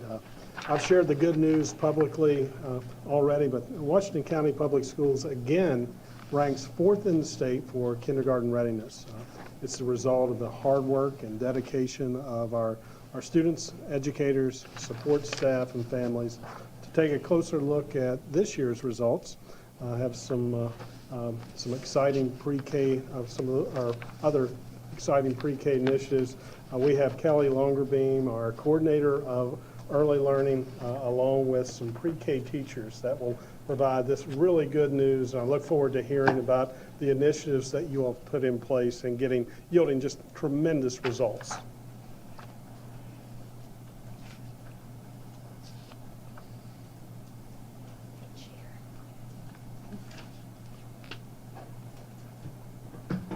And you know we're going to keep celebrating it as much as we can. So I am Kelly Longerbeam, our coordinator for early learning, and I will let our fabulous pre-K teachers introduce themselves. Good evening. My name is Mrs. West, or Carrie West. I'm from Old Forge Elementary School. And I'm Jamie Jackson from Fountain Rock Elementary. So just like I should say, good evening, President Williams, Dr. Sovine, and our board members. Very excited and pleased to share our kindergarten readiness data. We will keep yelling it from the rooftops, but just want to keep highlighting, the great things happening here in Washington County, and also kind of want to dig deeper in tonight to share that data piece with you. So the Kindergarten Readiness Assessment, which is often referred to as the KRA, it is an assessment that measures the readiness skills of our students when they're entering into kindergarten. So it's looking at their skills, the knowledge, that behavior piece. It is administered to all of our incoming students as they enter into kindergarten. So truly, it is a reflection of how we're doing as a community preparing our students for kindergarten. All of our staff must be trained as well when they're administering the assessment. So not only our veteran teachers, but also our new to kindergarten teachers have to complete the training every single year because we want to make sure that we're completing, the administration to fidelity, all of those pieces. Now, what makes this assessment really unique is that half the assessment is direct performance. So that means I might call Carrie over to me and say, hey, I need you to complete these tasks. The other half of the assessment is looking at those observables. So the teacher is literally watching the student throughout their entire day, whether it's in the morning, at lunch, at recess. So it includes kind of all those components with it. And the window of it actually occurs the first several weeks of school, but it does close on October 10th. Once the assessment closes, the students will get an overall score. That score tells us if they were demonstrating, approaching, or emerging. So here on this first graph, we're going to look to see our 6-year trend of our demonstrating readiness here in the county. So you can see on the blue line, that is how Washington County Public Schools has been for the past 6 years.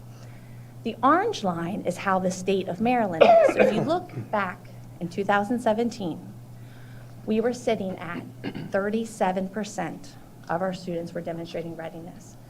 And to put that into perspective, we were next to the bottom in the state of Maryland.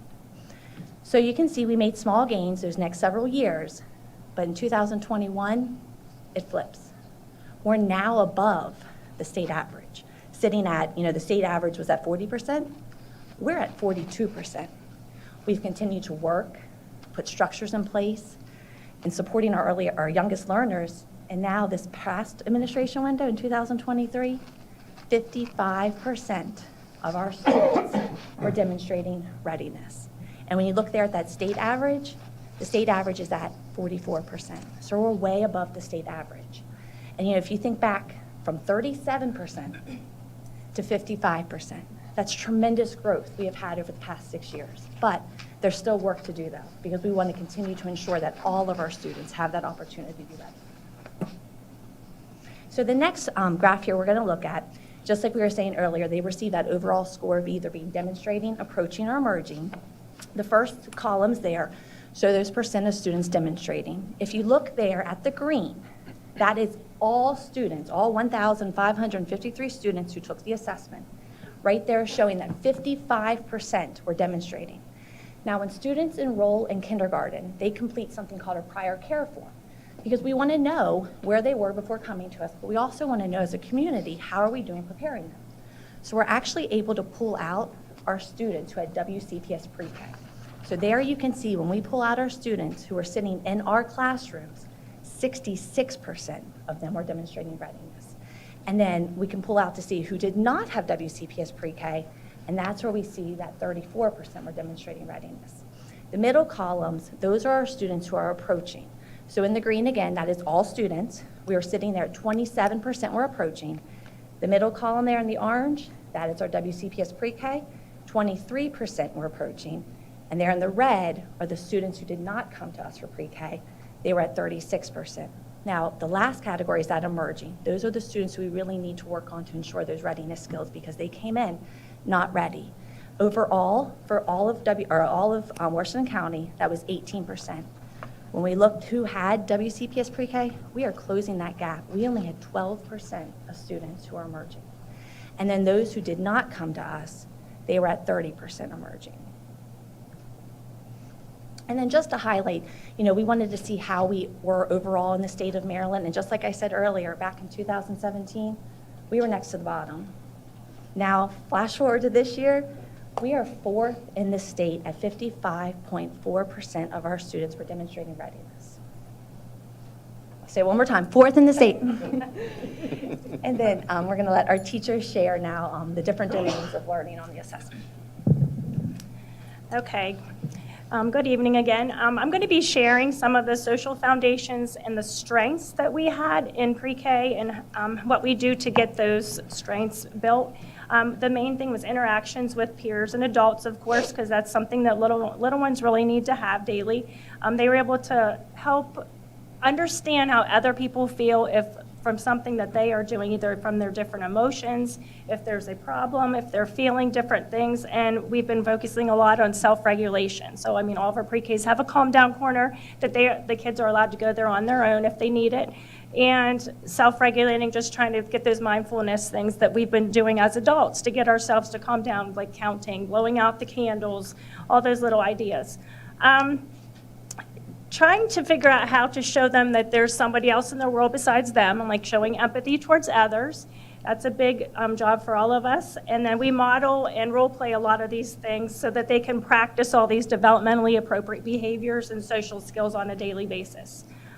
Play skills was something else that we've been talking about. Like, we can think of pre-K as play, and they do learn a lot through play, but they also don't know they're learning while we do that. So a lot of times, like, we can pull the little groups aside, or we can do things in our center time areas to be able to help with cooperative play and taking turns.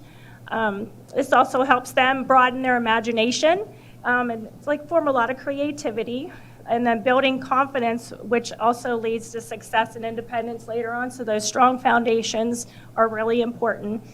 Some of the opportunities to grow were the following directions. So a lot of times we'll model what it looks like and even sounds like. You don't want them just to think that they just have to be quiet, so they need to know why they're doing those things. Our mouths are quiet, our eyes are watching the speaker. And then that our hands and feet stay to ourselves, but we'll ask them and they'll say, I need to be quiet. Like, we're not being quiet, we're doing that because we need to listen with our ears, and sometimes we use our eyes to be able to do that too. Like, one of the biggest strategies we use pretty much every day too is having them repeat back to make sure they are listening. If they repeat the directions back to the parent or to the teacher. Problem solving was a little bit tricky because we've been working on those types of things this year and in the past. Important life skills for anybody, whether you're a young child or an adult. It's essential to build those strong relationships. And again, like you were talking about before about climate, we've all been working very hard, and especially with these little ones, to build strong foundations with not just the children, but with the families that we come in contact. We start that with porch visits right at the very beginning. And we sometimes are seeing more students with trauma, and they might need a little bit extra support with different things. Let me see here. We practice those scenarios over and over, how to be a problem solver, and then language and literacy. I'll speed up here a little bit. Labeling objects. So again, we talk about pre-K is not always looking at them as writers, but they draw pictures. They're able to use their words to be able to express what they understand. So a lot of times that's how they have ideas about how to label things and what they're called. Some have different experiences than others and different backgrounds. Our literacy centers are pretty much planned intentionally for all those things, so that helps too. We had to strengthen writing our names, so pretty much for pre-K, the goals are to make sure you can write your name by the end of pre-K, so you work on a capital letter at the beginning, lowercase letters throughout, and then sometimes they play games. They always recognize their friends' games first. So. Okay. And story comprehension. For story comprehension, we use a lot of different activities to act out, to retell stories, small groups, literacy centers, where we're always encouraging them to have appropriate, developmentally appropriate language. That way they can actually realize that they can look at the pictures in the books. They can be able to try to read those without actually reading the words. That's their first chance to be able to share what they know. Some of the opportunities to grow were letter sounds and concepts of print. So we've been all working on the WCPS foundational skills and following the progression, which ends up going into kindergarten. So we're all working on that strongly to help with that. We adopted CKLA this year. That's also been another strength to help with bringing up those special skills that we need a little help on. Teachers have been also going to continuum practices for the PDs to be able to strengthen their skills and just to review and figure out what things we could do different or what things we can do better. And when we have concepts of print, again, it's like picking up a book, looking at it, telling them, like, this is the front of the book, this is the back of the book, having the kids come up and be the teacher. All those little things end up making it something that they can understand and find importance and meaningfulness in it. Okay. Again, I'm Jamie Jackson. I teach pre-K at Fountain Rock, and we also see gains and strengths in our KRA data from the implementation of our high-quality math curriculum called Bridges. We adopted that about 3 years ago. Bridges is a play-based program designed to engage children by implementing contextual themes, games, stories, mysteries, and intriguing problems. Through this program, we have been able to show strengths in the areas of shapes, numeral recognition, and sorting. These standards spiral throughout the year, so we're able to revisit them throughout the year. Through the data, you can see that some of our opportunities to grow were measurement, comparing sets, and composing quantities. When we looked closely at the program, we saw that these concepts were only presented a few times. So as a math committee, we have and continue to come up with ways to incorporate more activities that involve these concepts. As a county, we are taking advantage of every professional development opportunity that we have to lift up these standards. Our pre-K paras have already met with the content specialists on the last professional development day before spring break. And we will reconvene again as teachers on the May 14th professional development day to lift up these areas in the math curriculum and also dig into and learn how to facilitate these new activities for the end of the year instruction. We are confident that with this increased awareness and the emphasis on these standards, student achievement will increase. There's another area. There's one more area. That's okay. Our last area assessed on KRA is physical well-being and motor development. We saw strengths in the areas of gross motor tasks and routines for personal and health care. Pre-K has many opportunities in the daily routine to move and get their wiggles out. We incorporate brain breaks that involve body movement of the body. A lot of their gross motor skills, their tasks, take place when they go to their encore gym. Also during recess, we encourage running, jumping, skipping, and climbing. Walking down the hall in a straight line encourages gross motor skills as well. Another area of strength was personal and healthcare routines. We encourage healthy food choice during snack time. We teach those who are unsure how to use the restroom properly, which includes flushing the toilets, washing their hands properly, and with the help of our paras, we're able to help a child who has had an accident change the codes independently. Our opportunity to grow in this area of fine motor tasks is like scissor cutting or building with blocks or grasping a pencil or crayon, using the Play-Doh, peeling stickers, ripping and crumbling paper, and using sidewalk chalk. And as Kelly stated in the beginning, the KRA not only looks at the academics, but it looks at the whole child, the social, emotional, and the physical well-being. And just with helping to prepare our students for kindergarten, because there is a lot that goes into it. Can you hear me still? Okay. So thinking about that is that we want to fill the toolboxes of our teachers and our paras. So we want to provide those professional learning opportunities for not only our teachers, but also our paraprofessionals. So throughout this year, our staff have had the opportunity to have trainings on literacy, on math, and also that social emotional piece, because that school climate is important for our youngest learners. We want those structures and routines in place so they can learn. We had the opportunity, my early learning lead teacher and I went out to every elementary school, met with every pre-K, kindergarten team, and administration team in the buildings, and actually had the chance to sit down and dig through the KRA data. So we actually sat down, looked at their school's data, started thinking about next steps. What can we do to ensure that our students are going to be ready for next year? And then just that assessment alignment is so critical. You know, we want to make sure everything we're doing is having that impact, but we also want to make sure there's alignment. So what we're doing is going to have the results then for that kindergarten piece.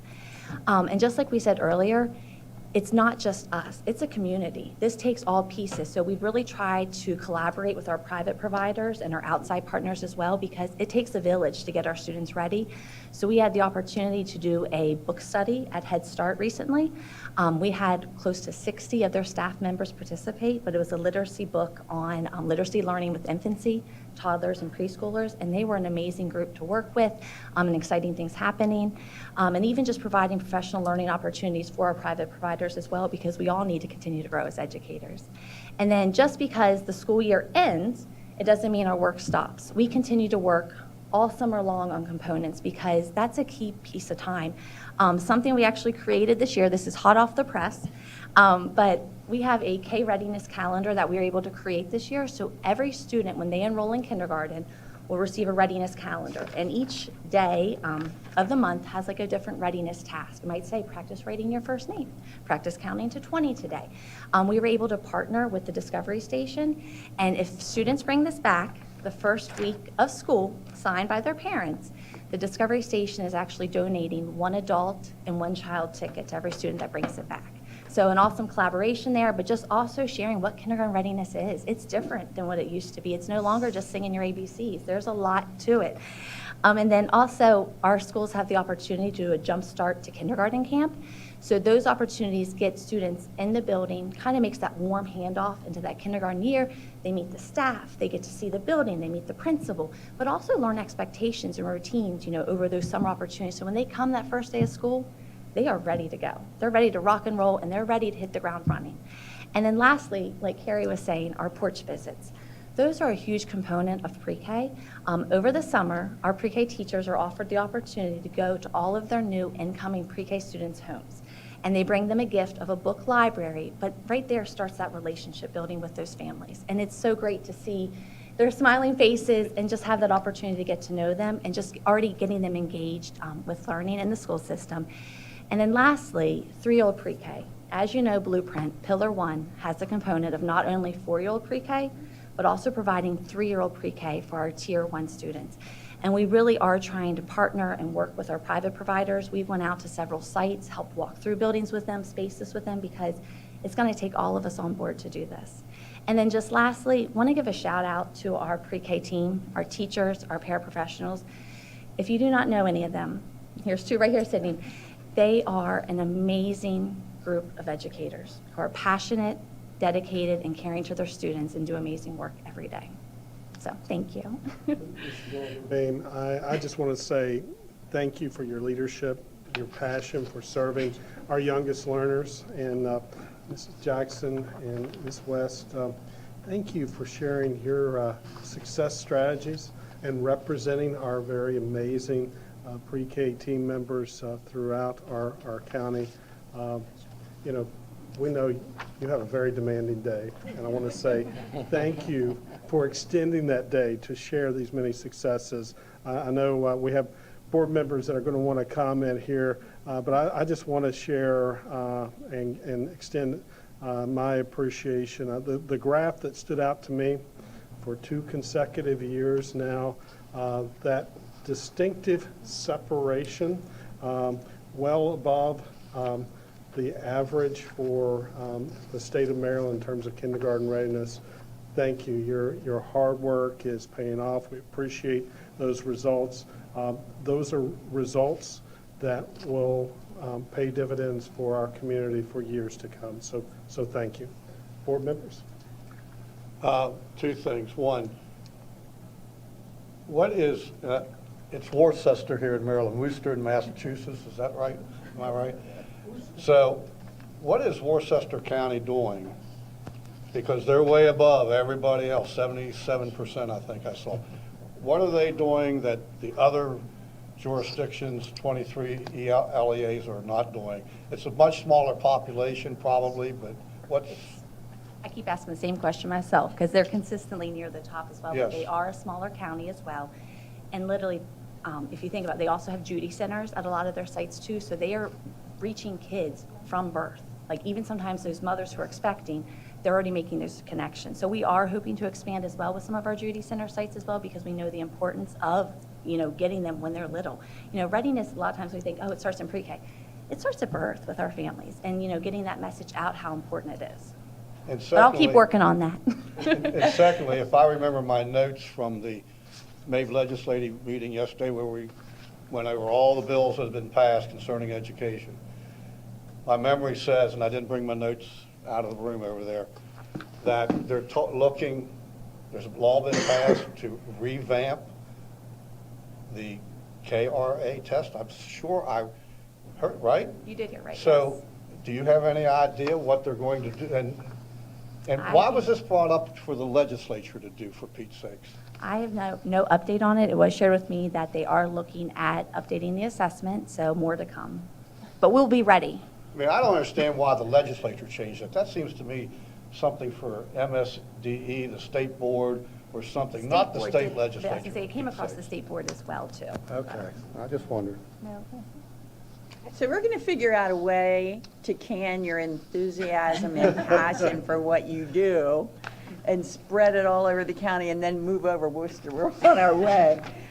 The calendar that Kelly showed, if you have any preschoolers or even approaching preschoolers, that calendar every single day has an absolutely fabulous activity to do with your child or to assign your grandchild to do with a younger grandchild. It is phenomenal. Thank you. Yeah, congratulations. Great to see the numbers again. I remember when we were second to last. It got a lot of press. We were all really it was really debilitating.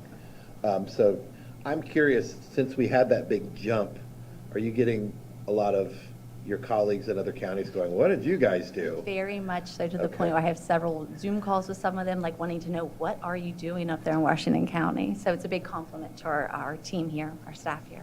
But yes, they do want to know. Very good, very good. Thank you. You're welcome. I remember this from C&I. It was Worcester, the county that had a program before almost everyone else in the state, or was that a different county? That was Worcester County. There you go. Also, I just wanted to commend your enthusiasm and thank you for your passion. I've never seen anybody so excited to show graphs. To show graphs. He's never I'm seen always happy. someone so excited to show graphs. I'm always happy to see you at a meeting, and I'm always excited to see you as a chair. Mrs. Williams, I have a question. On the back end of this, what is an obstacle that you find students that are coming into your program that they lack the most of? I mean, is there something that we need to be doing more into the community? How we help you on that? Pretty much, I'd say language skills. A lot of, not just because of COVID, but a lot of parents and families were really busy just trying to make it every day. A lot of them were working from home, or they weren't allowed to work at all, you know, because they had been laid off and things like that. But we just have been trying to really pump up the language part of our program to make sure that they understand how they can ask a question, how they can tell us something. If they wanted to, you know, want their shoe tied, then can you tie my shoe, please? Instead of just sticking their foot out at us. Like, just simple things that maybe, you know, in the past we might have seen come along, but they just need a little boost. And to piggyback on Peter there, I mean, we did get a lot of bad press, but we took the heat that we did not deserve because it really wasn't us. Unfortunately, we just kind of got looped into that. It was the parents that weren't doing their job getting them ready. Yeah, because we wound up taking the hit on that. So now you get to take the praise for what you've done. So congratulations. It involves everyone. I mean, parents too. Parents are first, I mean, they're the first teachers, and then we have them all kind of, you know, really try hard to build a strong relationship and know that they can come in anytime. I mean, what they say is as important as what we say. You know, they're a very important part of our piece. But that porch visit idea has to just establish such great relationships. They continue to talk about it all year. I just had one today. Remember you came to my house? Can you come back? So yeah, it does. Good. Well, you get to see where the kids come from and the other siblings and so forth. Yes. In case you haven't noticed, we're really grateful. Thank you.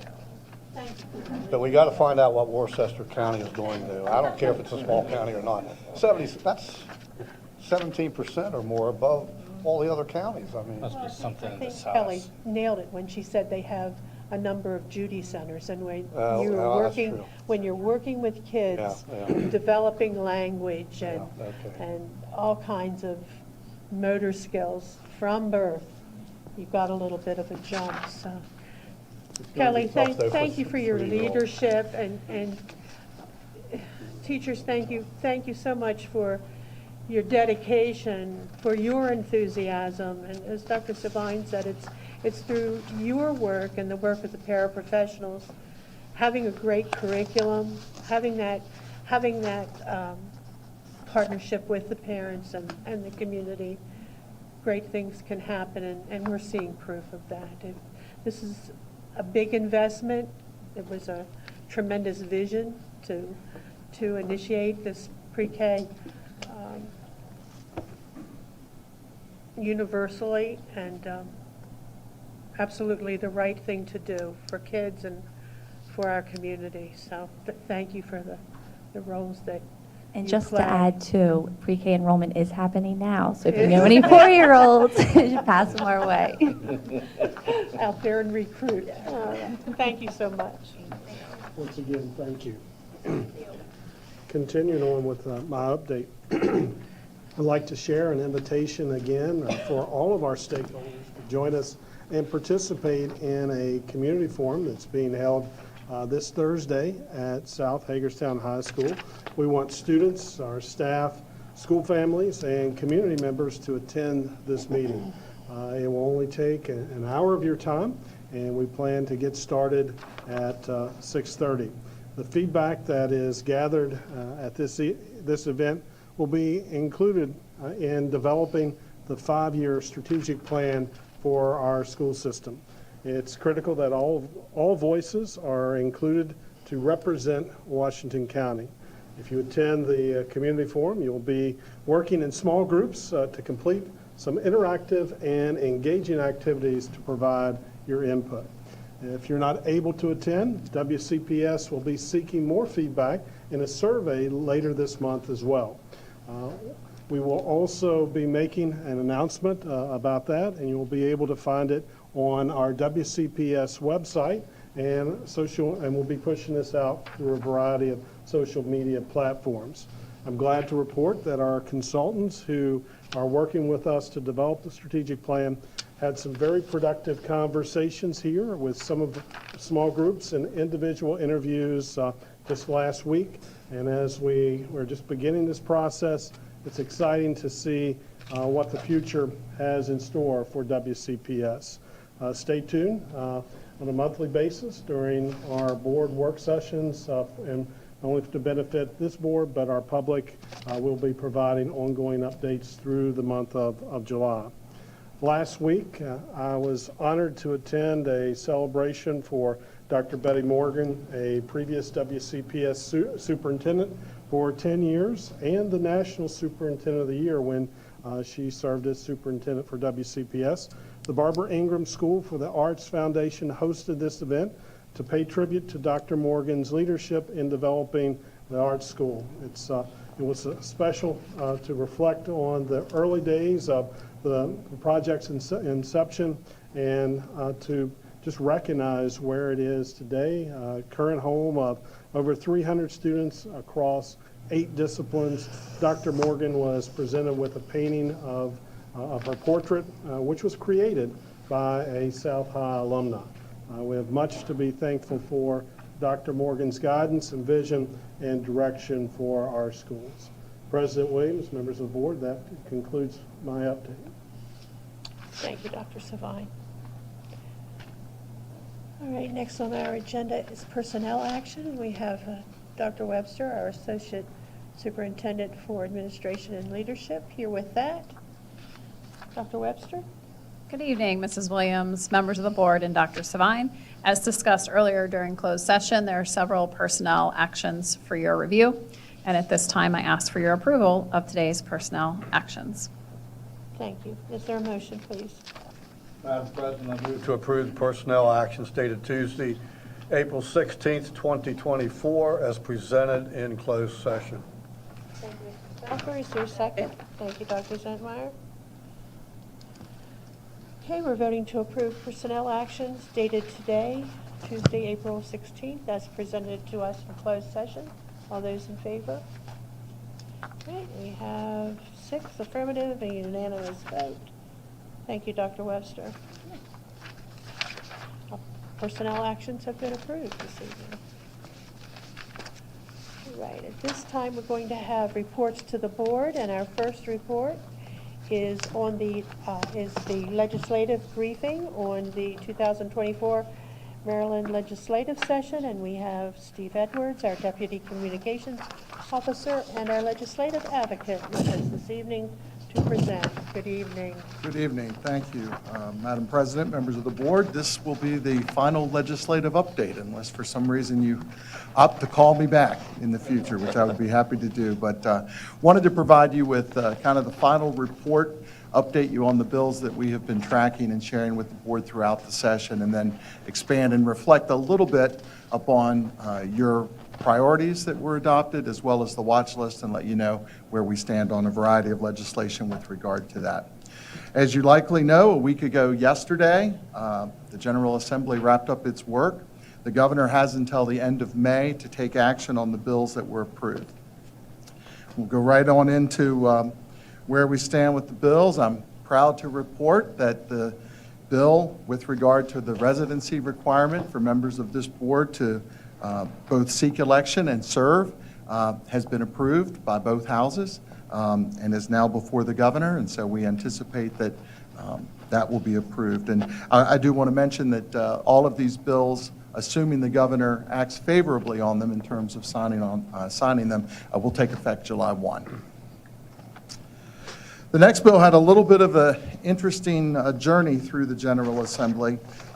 We lovingly refer to this one as the BISFA bill. On the House side, it was introduced by Delegate Grossman. Senator Quarterman sponsored it on the Senate side, and it would allow for a waiver of certain eligibility requirements for students attending certain schools like BISFA that do not have interscholastic athletic programs and allow them to compete at their home schools. The Senate bill did not make it out of committee, and so we thought, well, that's not a good sign for it going through. The House bill was amended to only allow these waivers to be granted in Washington County by this board. So it took out the element of this being a possibility across the state and limited it here to Washington County. It passed the House as amended, went to the exact same committee in the Senate that let it lie and pass away. And on the 11th hour, I got a text on a Sunday afternoon, I believe it was, that lo and behold, that Senate Education, Energy, and Environment Committee had issued a favorable report on this bill. And literally on the last day of the session, the Senate approved the bill, and it's now awaiting the governor's signature in its amended form. So we'll see what action happens with that one with regard to the governor. Great example of you never know what's going to happen in Annapolis, and I guess it ain't over till it's over, as Yogi Berra would say. The next one, I believe you'll be very pleased with. This was a bill that on the Senate side was carried by Senator Quarterman. The House bill did not get out of committee. The Senate bill got amended a number of different times, and in the end, the language regarding the appropriation of additional funds for school security employees, that language got pulled out. And what came up during testimony on this bill was the funds that are already appropriated for that purpose aren't fully used by districts across the state. So the thought was, why put more money in a pot when the pot's not empty? However, what we were most interested in was getting the flexibility to utilize these funds, not just for school resource officers, but also for school security employees, and that language remained. And so the bill went through. There's no additional money going into the grant fund at this time as a result of what took place in the legislature this year, but those funds are now, assuming the governor's approval, available for use for school security employees, which is something that I know that this board was interested in seeing happen. Community Schools Alterations Bill. You've spent a lot of time here tonight, and if I went through all the iterations of this, we'd be here far longer than I think any of us would like to be. In the end, initially there was language in that would have been favorable to Washington County, in that in school districts that have fewer than 40 schools in the concentration of poverty community schools, they would have had access to a small percentage of some of the grant funds that's made available to them from the state. Initially, it was 10% of those funds. It went back and forth between 10%, 15%, and at the end of the day, they took that language out. And so it will remain as is, with none of those funds being made available to districts that have fewer than 40 of those community schools.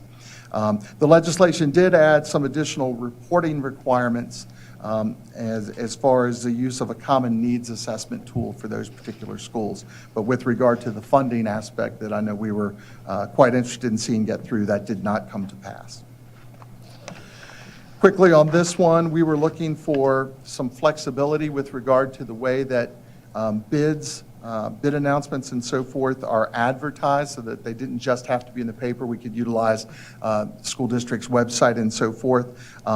This legislation went through and is before the governor in a favorable way with regard to the board's perspective on it. This next bill, the Maryland Meals for Achievement in Classroom Breakfast Program Alterations Bill, this is the only one that has been signed by the governor to this point of the ones that I'm reviewing for you this evening. It basically adds flexibility in the way that meals are served as part of the Maryland Meals for Achievement in Classroom program. And currently, those meals have to be served to students inside the classroom. This allows for them to be served in a readily accessible location in the school, even grab-and-go carts, but students would still have to eat them in their classrooms. And I know as this bill was working its way through, I had a conversation with Mr. Embley, and he was in favor of having the flexibility. So you may perhaps see some request for that flexibility to be granted by this board in the future. Along the lines of continuing to talk about student meals and so forth, there was a bill to provide all students across the state with free breakfast and lunch. The bill got through, but that was not what the final product was. Obviously, would be quite a cost in doing that, and the bill that was passed by both the Senate and the House and is now before the governor, instead of expanding the state free feeding program, The bill requires the State Department of Education to do a study, and by December 31st of this year, provide a report on what the cost of doing that would be. And I would imagine that a similar bill might be brought forward and introduced in the future, and they'll have additional data on which they can make a decision with regard to cost and so forth. The Grow Your Own Educators Grant Program. Once again, this bill got amended. It did get passed, not in its original form, obviously. The bill was amended to take out the provision that the governor was required to fund this and appropriate money in the state budget for this program. They changed the language to make that optional. It says basically the governor may appropriate as opposed to shall appropriate. What we were interested in addition to getting some funding, which didn't come through in terms of the bill mandating funding being made available, was to see it expanded to enable conditional teachers, those teaching on a provisional contract, to be eligible in addition to ESPs to take advantage of this program in order to go and get their teaching credentials. And so this program, if funded, would be available to both ESPs as well as conditional teachers. And what it requires is a collaborative effort involving a local school system, at least one employee organization, and then one institution that offers higher learning in a teacher preparation program. And those entities could work together to establish this Grow Your Own Educators program and perhaps get funding down the road and in the future. A few bills that I mentioned last month to you, I wanted to give a quick update on. The Transparency in Education Spending Act was approved. Like a lot of these bills, this one went through a number of iterations. At the end of the day, it requires the state board to adopt a process for uniform reporting of budget information to include, and these were some of the additions that were part of this bill, revenues and expenditures from funds held in reserve, federal funds, and funds held in trust or otherwise dedicated to retiree health care costs or other post-employment benefits. The other thing that it does, and Washington County is already doing this and has been doing it for some time, the bill requires the approved budget of local boards of education to be posted on the school district's website, and certainly you all already do that. The coaches' mental health training, if you recall, it required the State Department of Education to develop guidelines for public schools with regard to a training program for coaches to help enable them to recognize indicators of mental illness and behavioral distress and so forth in order to help students. That bill has been approved by both the House and Senate and is before the governor. And then also wanted to mention that last bill with regard to student telehealth appointments, because that's a matter that will eventually come before this board in the form of a student telehealth policy. The original bill basically would have required school districts to enable students to engage in telehealth appointments while at school. You'd have to provide a private place for them to go, the technology to do so, etc. There were a lot of concerns with that. While folks were certainly interested in seeing students get health care and so forth that they need, they also recognize, and you all have discussed it already tonight, the need to be in class in order to get your things. So there was some back and forth with that. Where the bill landed is that it requires the State Department of Education, the State Department of Health to jointly work together and adopt guidelines for student health services regarding student access to telehealth appointments during the school day. It would only be at the middle school and the high school level, so not for elementary school students. Those guidelines are to be developed by the end of this calendar year, and then each county board of education is required to adopt and establish a student telehealth policy. So bit of work there for Mrs. Ram and the board in the future as a result of that bill, assuming again that the governor approves it. Quickly wanted to just hit on and remind you of your priorities and just note how we followed along and advocated on your behalf with regard to these. I mentioned the residency requirements for the board, and then the last one there were the bill with regard to student safety and security, a couple bills, and then a couple more that I'll mention in a moment. Not much to report with regard to the maintenance of effort escalator or adjusting the funding formulas in any dramatic ways. There were some slight things in those areas, but by and large, aside from the state budget, the approach of the legislature this year with regard to just about anything that involved dollars and cents because of the situation the state's in with regard to revenues and so forth and looking ahead, that was all put off to be dealt with at a future date. With regard to the watch list, there were a few bills that I did want to mention with regard to the blueprint that altered it in some respects. House Bill 1441, this was a 25-page bill, so I'm going to give you the super simple thing on this one. It made several changes to the state-funded full-day pre-K program established as part of the blueprint. Those changes, though, impacted the private providers with regard to the number of slots provided to eligible private providers in each county, the credentialing requirements for staff that's working in those private settings for pre-K. It established a career ladder for teachers and assistant teachers, again, in the private pre-K provider arena. And then there were also some funding-related issues with regard to that. Also, House Bill 1426. I know you all are very familiar with the Accountability and Implementation Board, lovingly known as the AIB. You learn that acronym pretty quickly. And each year, the AIB has a duty to evaluate and recommend changes to the blueprint. And in House Bill 1426, again, another 25-page bill, there were some issues addressed in there, came forward as recommendations from the AIB related to family support centers, the PADI centers, the Judy centers across the state, the availability of pre-K program slots, post-college and career readiness pathways for students, and then also, and Mr. Stauffer mentioned this just a few moments ago, the kindergarten readiness assessment and taking a look at that, the timing of when that is and so forth. So there's some bills there regarding the blueprint. One regarding the blueprint with some funding implications was House Bill 1082. And that had to do with the requiring each county board to provide $150,000 for the salary and benefits of the implementation coordinator for the blueprint. And that bill set out that the funding for that salary and benefits will be paid by the state and the county in the same proportion as the foundation program.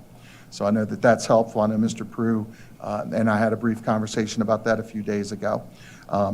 Nothing to note really with the Time to Care Act, free and appropriate education, and the transfer of pension cost. Again, as I mentioned, the fiscal stuff kind of got pushed down the road just a little bit. But there were a couple of other bills with regard to safety and security that I wanted to mention. House Bill 416 requires the Maryland Center for School Safety to study the effectiveness and the psychological impact of active shooter drills. Those can be traumatic to some students and frankly to some staff as well. And so they're going to take a look at those. And another one of the requirements that's part of that bill is in the event that you're holding an active shooter drill, you need to provide parents with an annual schedule of when those drills are going to be held and so forth. So really just communication to folks with regard to that. The other bill regarding school safety and security I wanted to mention, House Bill 1167, which establishes a Secure Schools Emergency Response Grant Program. So this is funding, again, the devil's in the details. We'll have to see exactly where this, what's required and so forth. But this would offer grants to local school systems to be used to improve emergency notification systems, communications between school personnel and emergency responders and so forth. So that might be something that's beneficial to Washington County in the future as well. The advertising requirements I mentioned a moment ago with regard to voucher programs. I did just want to mention there weren't any voucher bills that got through. There were a few bills, including one that Delegate Weibel put through, seeking to establish education savings accounts for use at non-public schools and so forth, but those did not get out of the committee. Finally, this is the last one of my reports for you with this legislative session. I again want to thank the staff who was helpful, Dr. Savine, Mrs. Ram, Ms. Brown, most notably. I had a list of other folks, And it was kind of like the Academy Awards. As I started to look at the list, I realized I really don't want to miss anybody, but I will tell you that staff across the district in a variety of different places has been very helpful to me as I've tried to dissect and understand some of this.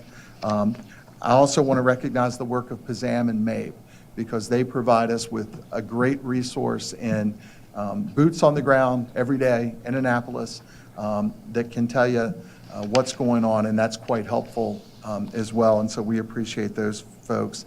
And I know that just in closing, I had a conversation along with Mrs. Ram and Ms. Brown with Dr. Savine about the possibility of getting the legislative response team together just to debrief on the session. And I appreciate the members of the LRT with their quick response when emails went out and we had questions. We wanted you to review testimony and so forth.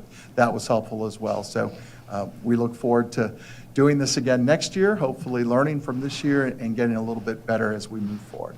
With that, I'll entertain any questions. Okay, Mr. Edwards, questions? All right, thank you. Thank you. Good report. Okay, next we have our board member committee reports.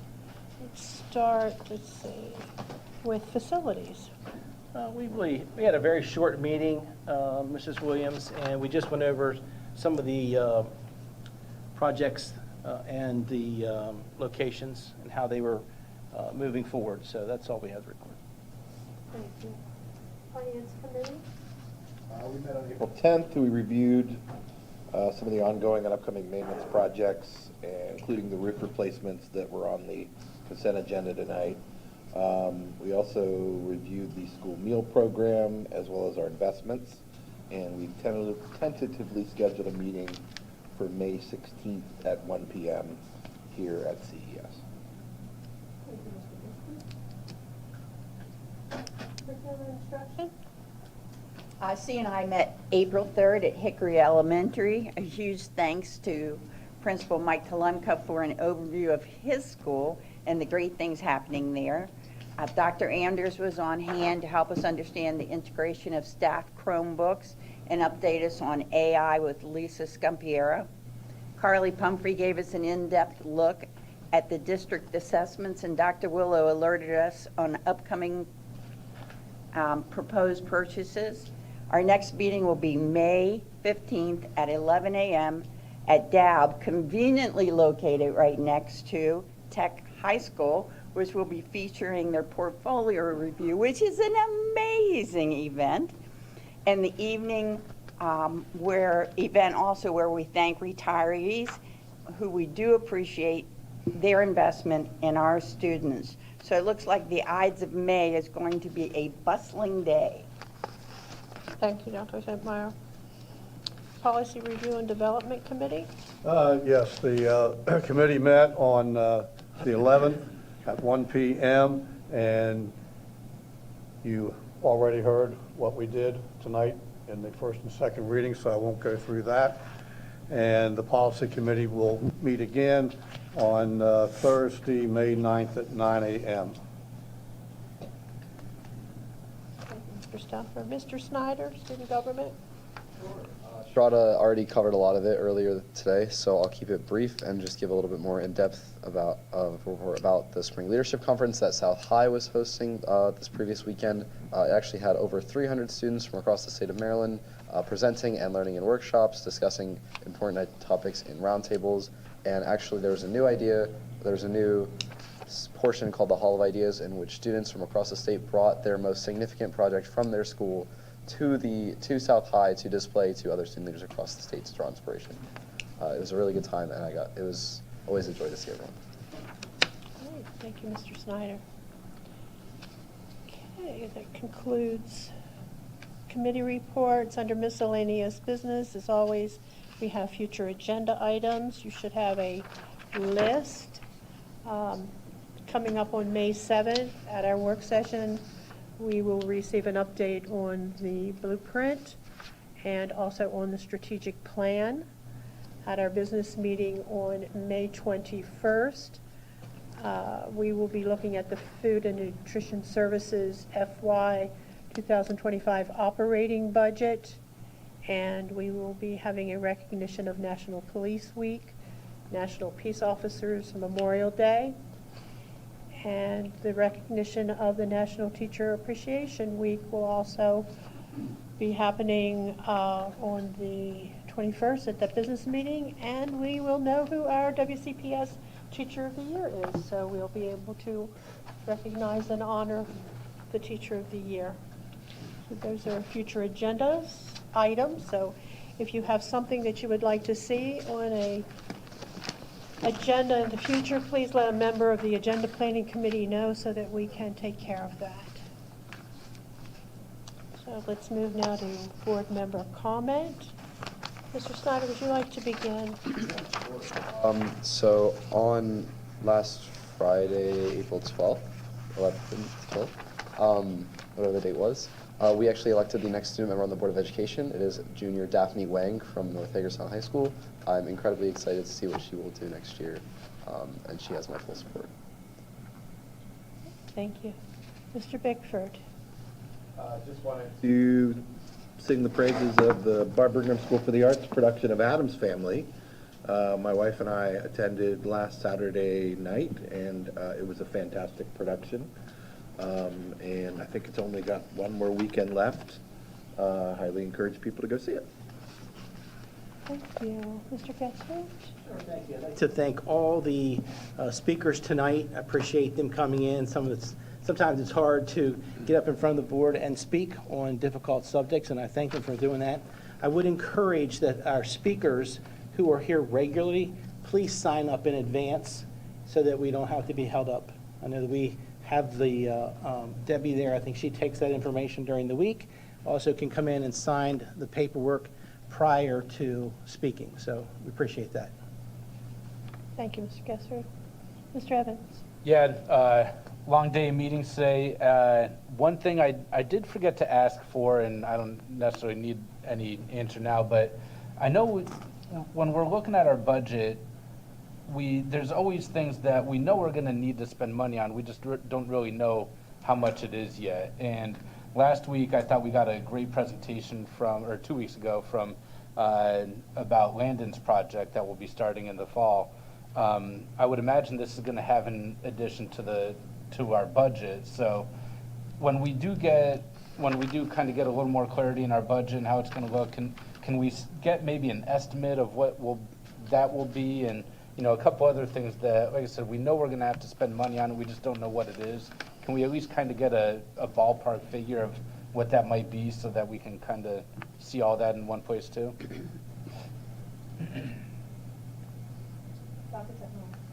I'm a pilot, and when I first started to fly, I was amazed at how small and seemingly insignificant everything below me was, houses to specks of people.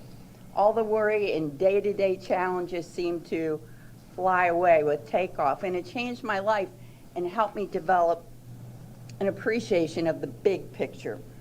Wilbur Wright was born 157 years ago today. With the help of his little brother, Orville, he built and flew his first plane in 1905. So to our seniors, especially you, Graham, who can tell me the exact number of days until graduation, there is a Wright inside of you. Dream big. And to our teachers and staff, thank you for inspiring our students to pursue those big dreams. You are so appreciated. Thank you, Dr. Zedmeyer. Mr. Stelfer, I just realized I skipped over you. I have a question. I'll put it in an email, but it came during discussion tonight. And I'd like to know, under what legal authority would WCPS be able to remove an elementary student from the system, and where would we place that student? I'd like to know. I hear that we should get rid of them. Well, what legal authority do we have to do that, and where would we go? I don't know. So I'm asking. I'm curious. And I wrote something else up, but you know what? I'm not going to read it, and I'll let it go at that. Thank you, Mr. Stauffer. I'd like to use my time to talk about two upcoming events. One is happening tomorrow. That's our WCPS Teacher of the Year celebration, Fountainhead Country Club. I'm looking forward to attending that. And the other is next Saturday evening, April 27th. That's a fundraising event that the WCPS Education Foundation is having. The foundation is a very worthy cause. The foundation does a great deal in support of our public schools and the students that we serve through its teacher grants for innovation, its financial literacy program, its Super Readers program, and it has an awesome scholarship that it sponsors. So I think there's tickets still available. I'll be there. I'm looking forward to it. So come enjoy the good food, the good company, and the good music of Staff Infection. And a beautiful venue. It's going to be at Elmwood Farm. Also, I'd like to say a little bit about an event that I attended last week. And Dr. Savine mentioned that earlier in the work session. And I think you also mentioned it during the business meeting as well. And that was the recognition and celebration of our student tutors apprentices that took place last Wednesday evening, the 10th, at South High. There were student apprentices in attendance, and I was able to express my appreciation to them. But to those who were not able to attend, I would like to express that same appreciation for a job well done, a job that resulted in improved achievement for elementary school students, and I hope instilled in our student tutors a sense of accomplishment and pride in their services. So, and then I have something else that I would like to say. As an avid reader, I read many genres and I have many favorite books. And one of my very favorite books is The Four Agreements, A Practical Guide to Personal Freedom, written by Don Miguel Ruiz. Ruiz's Four Agreements is essentially a code of conduct based on Toltec teachings. And in addition to the Golden Rule and the 10 Commandments, these agreements hold meaning for me. One of them in particular resonates with me, and it's the one I'm going to be speaking to this evening. Be impeccable with your word. To me, that means to speak with integrity. Say what you mean, speak with honesty and truthfulness. I know without a doubt that words have power. Power to heal or to hurt. Power to lift someone up or to tear someone down. They have the power to hinder, to harm, to unite, and to divide. As an elected official speaking from this dais, I believe I have a responsibility to be impeccable with my word, to speak with integrity, to speak with honesty and with truthfulness. I feel a responsibility to identify my opinion as just that, my opinion, my perception, my perspective, knowing that there are other perceptions and perspectives to be considered. I say all of this in light of recent statements that I've heard or read that have been made by elected officials and citizens during public meetings and on social media. Casting aspersions, spreading incorrect information, presenting opinion as fact, and attempting to divide and undermine the work of this board or any other elected governmental body is not something I will be doing, not verbally or in writing. It's wrong, and it does nothing to promote the greater good. Those we serve are deserving of so much better than that. Colleagues, does anyone else have anything that they would like to add before we bring to a close? Dr. Savine? I have nothing further. Okay, then we are adjourned.